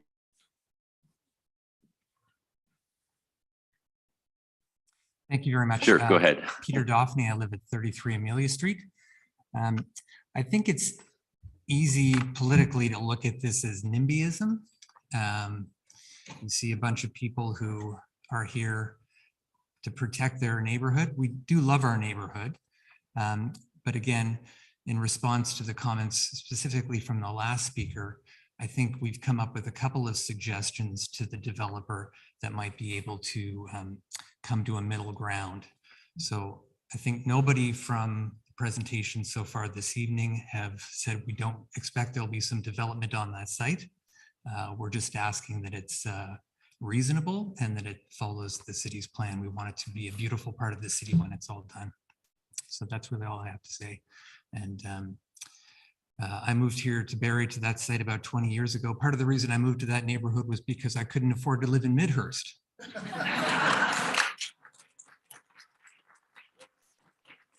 So property values will change over time, but that's not how we make a city plan. Thank you very much. Okay. Thank you very much. I think it was Mr. Daphne. I'm not sure if I caught your name right, so I apologize. Is there anybody else? Sure, come on down. And feel free to, yeah, well, Ms. Corbett, we'll wait till, yeah, we'll give you a chance. Oh, go ahead. Welcome. Hi, good evening. Sorry, my name is Blythe Rhea. I live at 50 Eugenia Street. These are my neighbors. I don't know them. They don't know me because I'm new to Barrie. Moved here from the city of Guelph in the downtown core. Where we live now is very similar. It's a beautiful city. I reviewed the document package online, and what I noticed was that a proper risk assessment was not included. So I'm going to advocate for the kids in the neighborhood. Dundonald is a very dangerous street. So my understanding is that my questions are going to be addressed in the staff report. Okay, so my first question is, has the city considered requesting that a survey be completed to document near misses, particularly at the intersection of Eugenia and Dundonald, where it is the topographic high of the street and it has only a two-way stop? And I ask because I've walked my son to school every day, and we have almost been hit twice. And we have lived in Barrie for 12 months. I have seen an accident almost occur at that intersection because it is only a two-way stop and it is at the topographic high. It is very hard to see with the snowbanks. It's very dangerous. And I'm very nervous. I'm not upset. I'm just really nervous. My second question is, are the cumulative effects of roadways considered when other developments are currently underway in the local area? My husband asked this question, so I'm asking it on his behalf. So I will read the staff report. And hopefully I'll have some answers to those questions. Thank you. Okay, thank you. I think there was somebody else who was on their way down. So yeah, come on down. Hi, my name's Megan Gibbons and I live at 124 Duckworth Street. So yeah, I just have some similar concerns to some of my other neighbors. I think, my biggest one is that reading through the official plan, this isn't really in keeping with the policies. It's not within the growth area.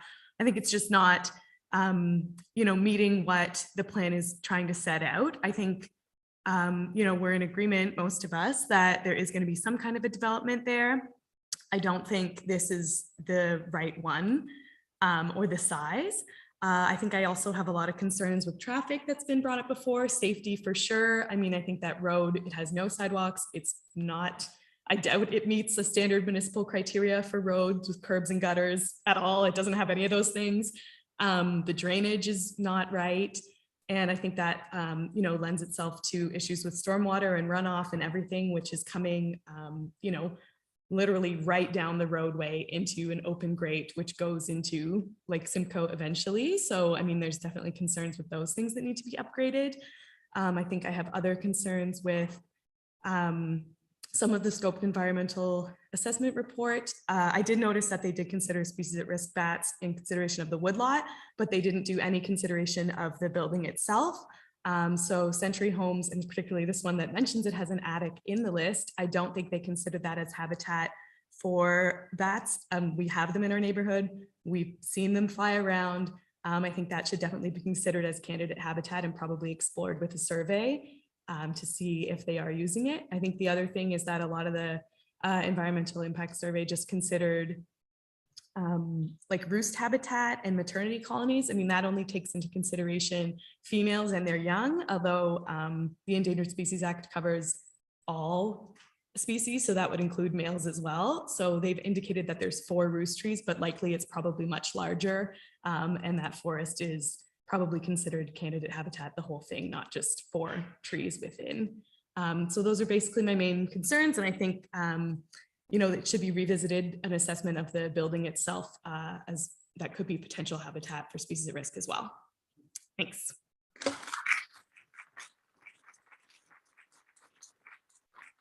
Thank you, Ms. Gibbons. Hi, everyone. My name is Donna Winfield, and I live at 58 Donald Street, so I'm about the 3rd house up the hill. And as our last speaker just mentioned, we had a 2-way stop at the corner of Amelia and Dundonald, and the traffic was crazy, and our son got hit. Fortunately, he was fine. And I actually went around and got names to get a 4-way stop. It's much better, but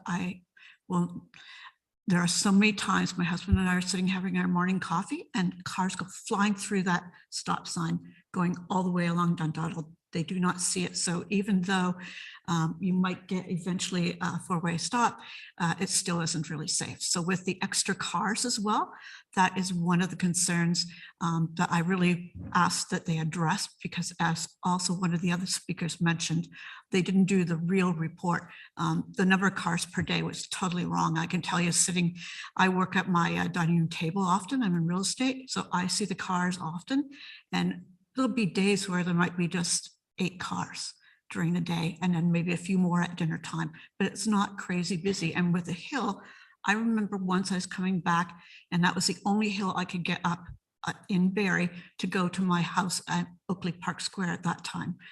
So again, that's very, very important that you really consider that hill and actually go see it. A couple of the guys also that mentioned about affordability, I doubt if they will even be able to afford to be in this complex if they're already complaining about that. There are lots of condos available in Barrie for rent. There's all sorts of condos that are being built as well. So there's no reason for them to say this is the only project. It's not. I really think that a lot of us feel that we would welcome something on that site, but something within the actual the qualifications, the 4-story, something like the Roxborough that's beautiful and fits right into the neighborhood. I find there's a lack of beautiful townhouses for people that are getting a little older. Maybe they're 65, they're 70. They still want to have their own place, but they don't want to have as much yard. Perhaps this might be a site for something like that as well.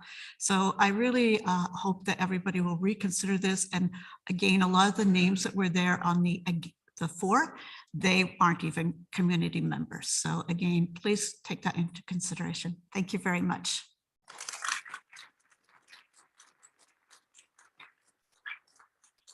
Thank you, Ms. Winfield. Does anybody else want to comment for the first time? And then I'll ask people to make second comments. Sorry, Kathy, I'll get back to you in a second. Anybody want to make comments for the first time?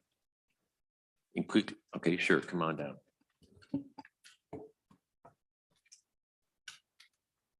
Sorry, my name is Barry Vickers. I live at 78 Amelia Street. I'm afraid I'm not going to say, I apologize. I'm going to say things that people have already said, but in a less eloquent way. So what are the city's engineering standards for the slope of a driveway? What's the slope of Dundonald Street? I'm just asking the question. The northeast end of Barrie has a deficiency of parkland and recreational spaces. I'm just curious, how might the imposition of a 9-story development contribute to relieving this deficiency? The subject property is also part of an assembly of wooded lands that snake across the Algonquin Ridge. Again, how might this development contribute to the health of this green belt and the future well-being of our community? I appreciate that there are multi-story buildings in the Blake Street area. You saw that in the selective presentation you made that was before you. However, our East End is a neighborhood of predominantly established. It's a fabric of 1 and 2-story single-family dwellings. And I'm just wondering, how does the imposition of a 9-story building contribute to this urban fabric in a way that might be thought of as positive? And I just want to say I'm not here as a result of innovative planning asking me to be here. So that's all I had.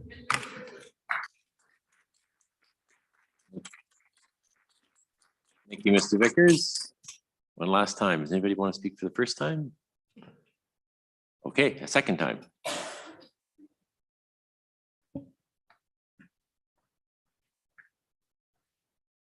Kathy Colbatch, 97 Cumberland Street. Just 2 quick things.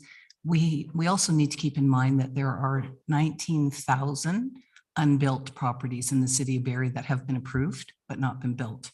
So I just want to make that comment. And secondly, I think I remember reading I can't remember if it was the urban planning or the justification report, that they did look at putting townhouses on this site. And I think they looked at 2 other situations, and I'm sorry, I can't remember what they were. I'm pretty sure one was townhouses and maybe smaller building. But for the comment in the report was that that they couldn't go forward with that because of safety and forget the wording, safety. There was safety issues with that. So it looks like, as people have said, they're interested, or they would consider something, or would like to see something that represents what the official plan allows for, something smaller. But what was the reason for not doing the condo or townhouses at this time with health and safety, but yet you can do a 9-story building? So thank you. Thank you again, Mr. Colbatch. Do we have anybody else online? No, nobody's online. Last chance going. Sure, come on down. Take your time.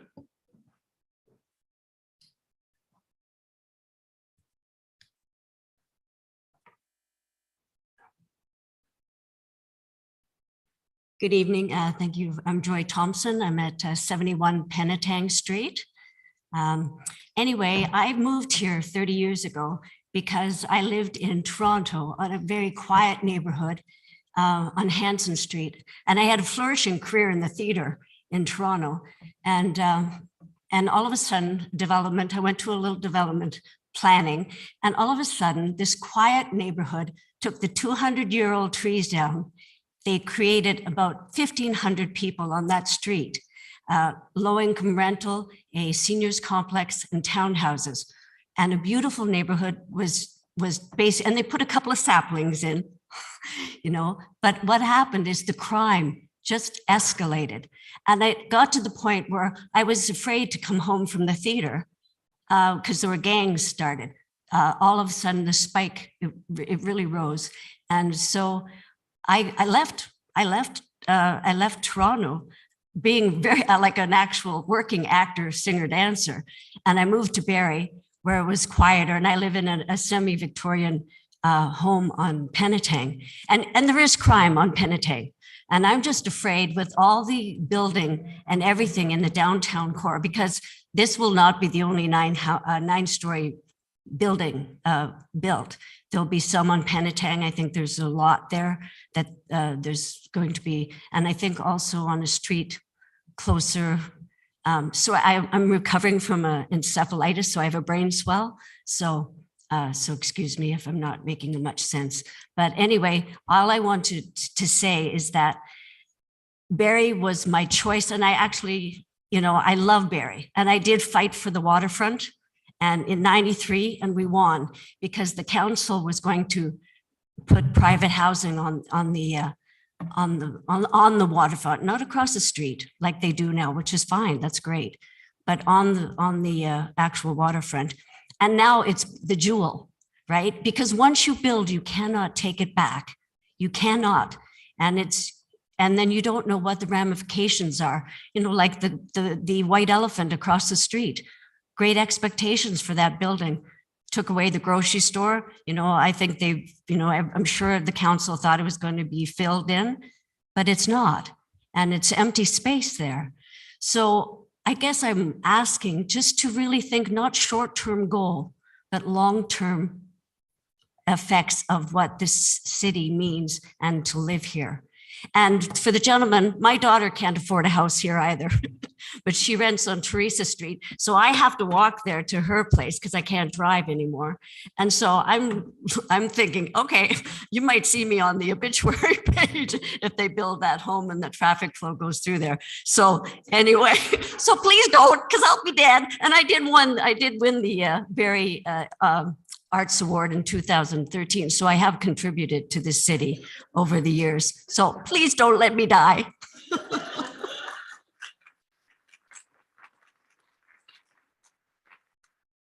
Thank you, Ms. Thompson. I think that's all the comments. I'm just taking one last look around. We're not quite finished yet because I want to turn it over to Ward 2 Councillor Keenan Owen to ask if he has any questions of clarification. Councillor Owen.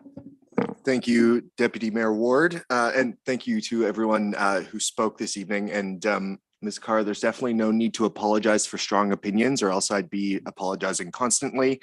And there's definitely no reason to apologize for caring about your neighborhood. That's a good thing. So I have a few questions. I'd like to start with some questions for staff, specifically around the issue of traffic on Dundonald Street. Mr. Camara, thank you. So the number of cars in the traffic brief was a topic of discussion this evening, and the number seeming a little off. Is that something that we evaluate or verify or get peer reviewed? Through you, Deputy Mayor Ward, to Councillor Railwin. Absolutely. So that study is currently under review by our transportation planning branch. They will confirm whether or not they believe, according to their expertise and what they've seen in other studies, that those numbers are accurate. They'll also determine whether or not the assumptions, conclusions, and recommendations in that report are also accurate and appropriate for the nature of this development. Okay. Staying on the topic of traffic, I think Mr. Bean called it the disjointed intersection at Collier. are there any future plans that are being contemplated to address any traffic concerns at that intersection? Through you, Deputy Mayor Ward, to Councillor Elwin, to my knowledge, I don't believe so. I did look online at the Dundonald Street improvements. I don't believe it includes the improvement of that intersection specifically, but it's certainly something we can look at further and we can report back in the staff report just to confirm, just to be sure.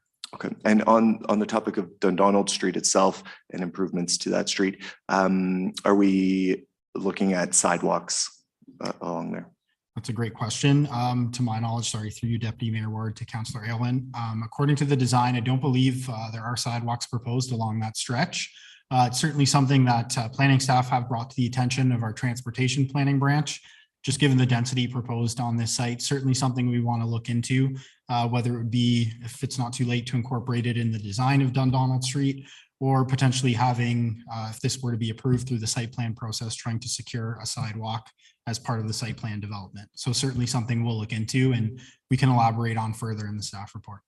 Okay, thank you. That's interesting because I think even without the density, sidewalks may be needed. So that's definitely something to look at. On the issue of trees and the woodlot and the what is the level 3 resource that the woodlot is designated as, do we only consider the actual planned removals of trees and not the damage due to digging, construction, that sort of thing when we're looking at protecting natural heritage? Through you, Deputy Mayor Ward, to Councillor Aylwin, we would look at impacts to the soil and specifically impacts to the roots of those trees. So depending on the outcome of the review of that environmental impact study, that would dictate the development limits on site. And what would be reviewed in conjunction with that would be the tree inventory preservation removal plans. That would also dictate which trees need to remain and what needs to be preserved. And from that drip line of those trees, there would be a 5-meter setback measured. There'd be tree protection fencing, and within that 5-meter buffer zone, the applicant would not be permitted to undertake any development activities, including grading or the disruption of soil, because it could impact the root zone of those trees and lead to the long-term decline of those trees. So certainly something we look at. Okay, and when it comes to the reimbursement cost for trees that are removed, is that just a set fee that's set out in a fee schedule, or is there the actual value that the tree brings considered? Through you, Deputy Mayor Ward, to Councillor Aylwin. To be completely honest with you, I don't have the answer this evening. I'd have to consult with our forestry or parks planning staff. So I can provide you that answer either via email or in the staff report. But it's something that we will be looking into and ensure that if compensation was permitted, that it would be in accordance with the city's policies and standards. Okay, thank you, Mr. Gamero. I have a few questions for the applicant as well. I guess we'll stay on the topic of trees for a second here. Mr. Hunter, in the presentation, the visual model that you provided, does that visual model consider, first of all, I guess the removal of 35 trees plus 3 right-of-way trees? Does it consider that, and does it consider the potential loss of other trees due to construction and digging on the site? Through you, Deputy Mayor Ward, to Councillor Elwin, the visual model that was provided is conceptual. So the intent was to place that at a grade which would resemble the final development. I believe that it has accounted for a tree removal. However, again, this is conceptual, so it's not based on the exact trees removed. Okay, thank you. Sorry, just pulling up my notes here. Was any consideration given to, so the parking ratio of 1.7, you know, this is a fairly walkable neighborhood, as some of the deputies from out of town pointed out. I'm wondering if any consideration was given to reducing the amount of parking, underground parking on site in order to reduce the height and massing of the building. Through Deputy Mayor Ward, to Councillor Elwin, this was a very hot topic at the neighborhood meeting. So the The intent that we aimed for was to provide the maximum number of parking spaces to ensure that there was no overflow or visitor parking on the street, as that was the primary concern. As well, based off the unit types that would be provided in the building, for example, 1 to 3 bedrooms, we wanted to ensure that each unit would have an appropriate parking ratio, as this could be for younger professionals or families looking to downsize. If we had to adjust the height in any way, we could also adjust the parking as we greatly exceed the zoning bylaw requirements.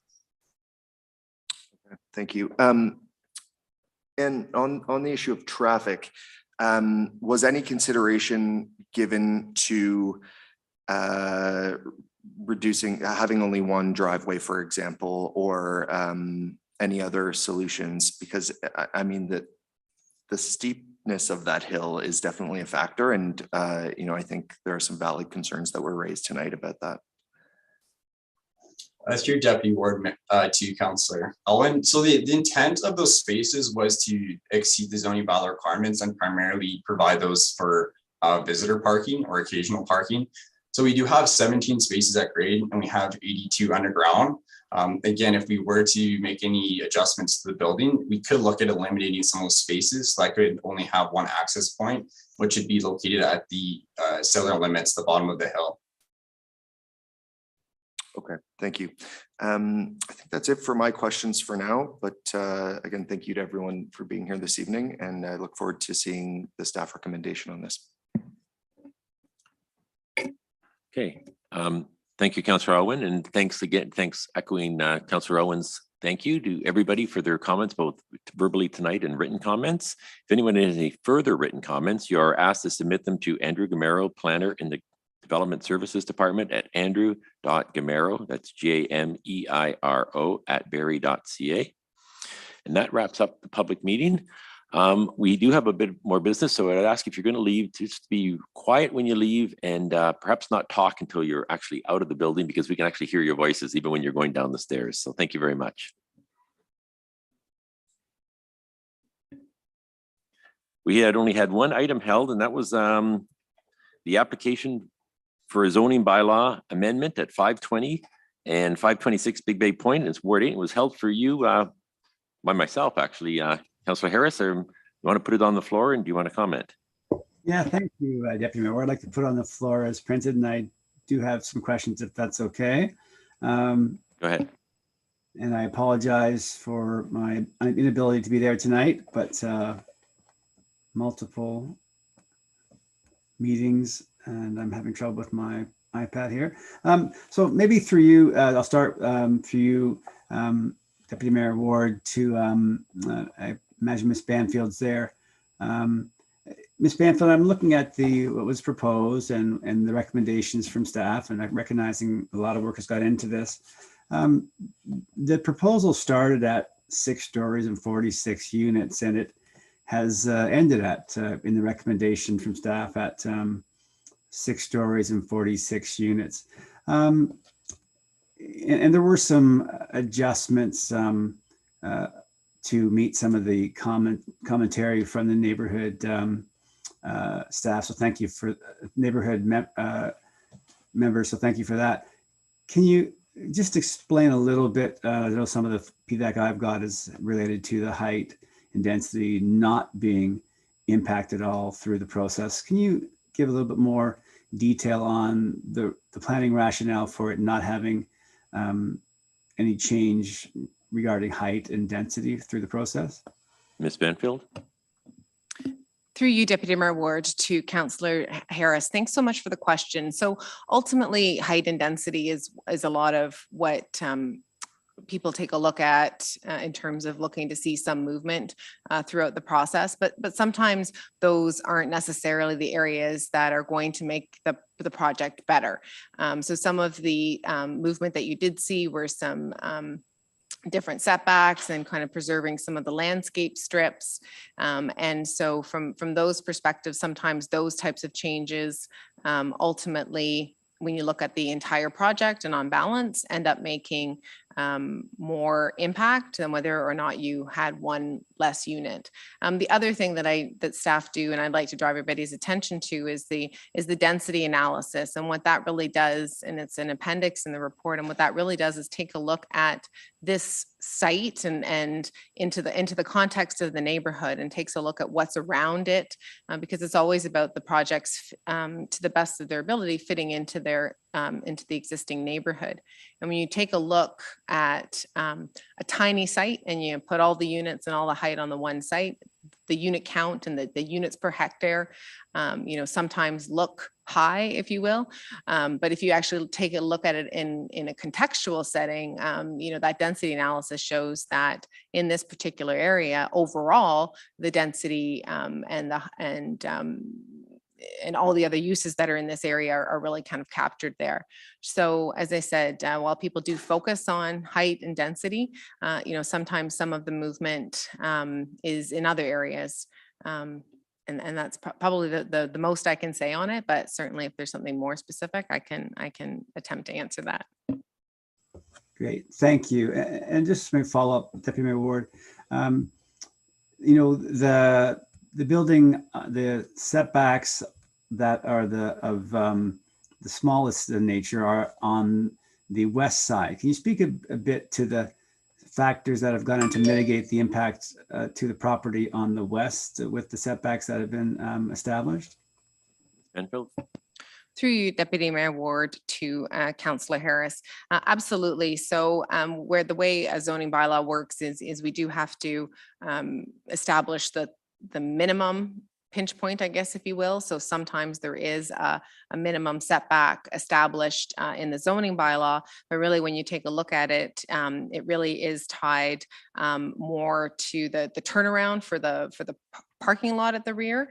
And really that's where that pinch point is, and that's where that smallest setback is going to be.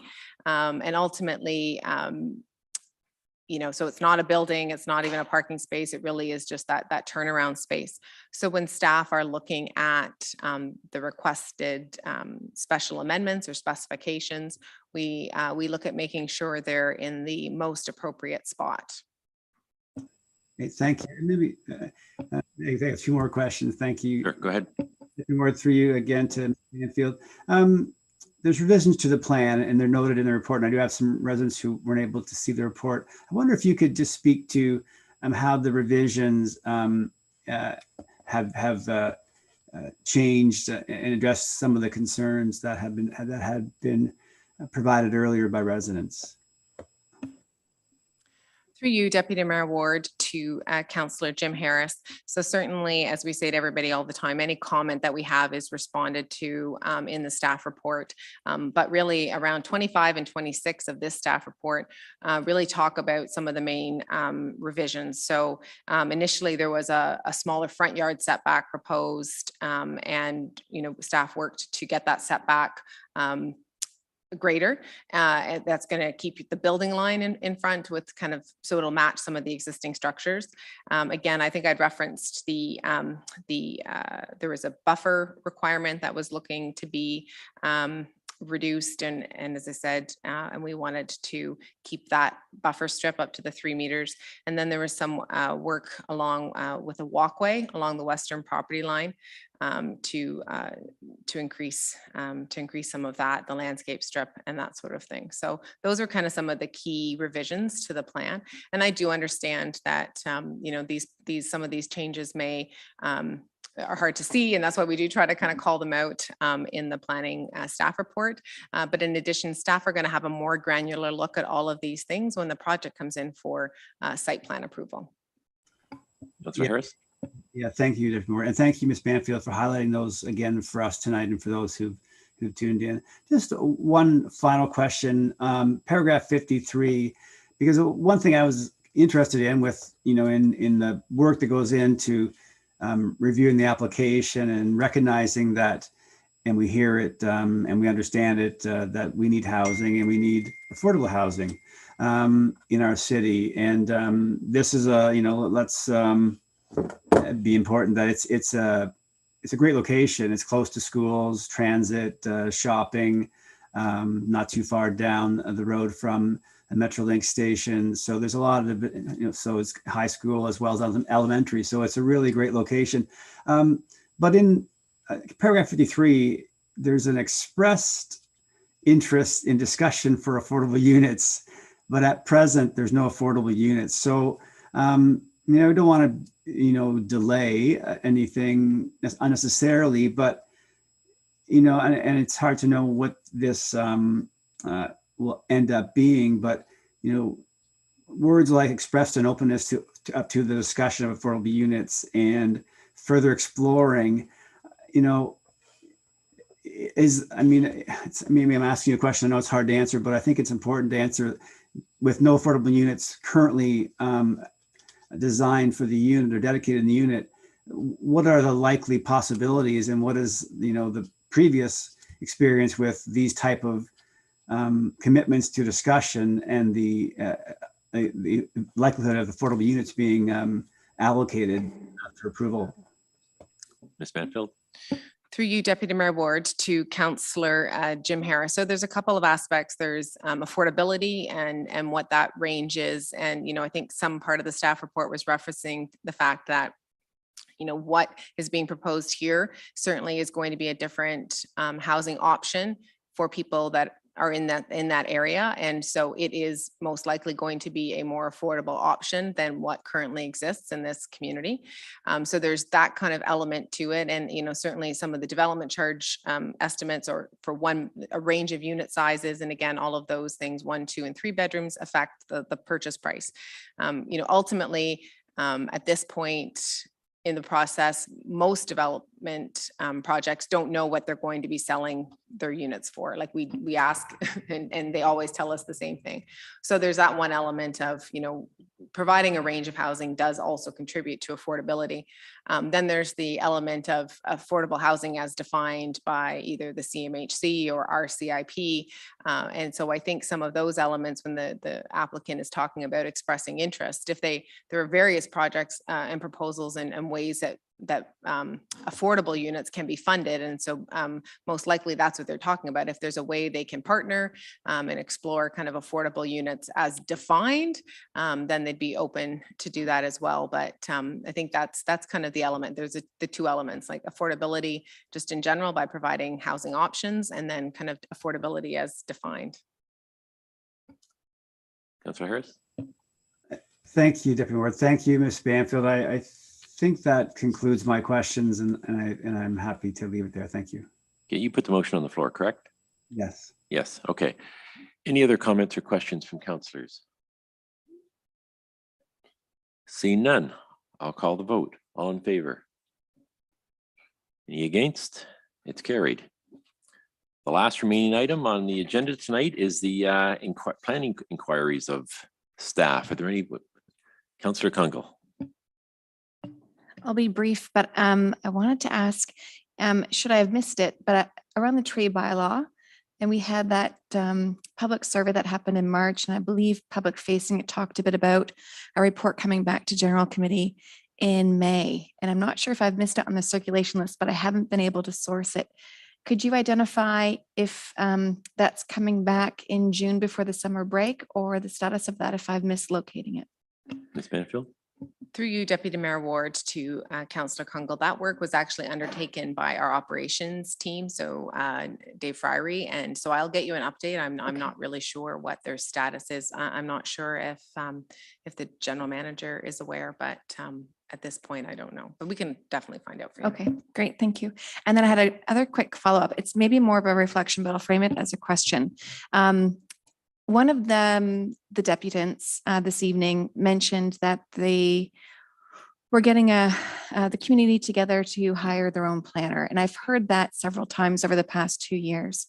And I didn't know if we're seeing that, if staff have an opinion of that or might have an opinion in the future, but is there an awareness of if that's something just coming from, identifying someone to represent resident interests, or does it have anything to do or tied into the mass amounts of technical reports that just appropriately come in line with such developments, but the ability to interpret and understand them and be able to respond and engage in the public consultation pieces? Is there something we can do in reflection of that?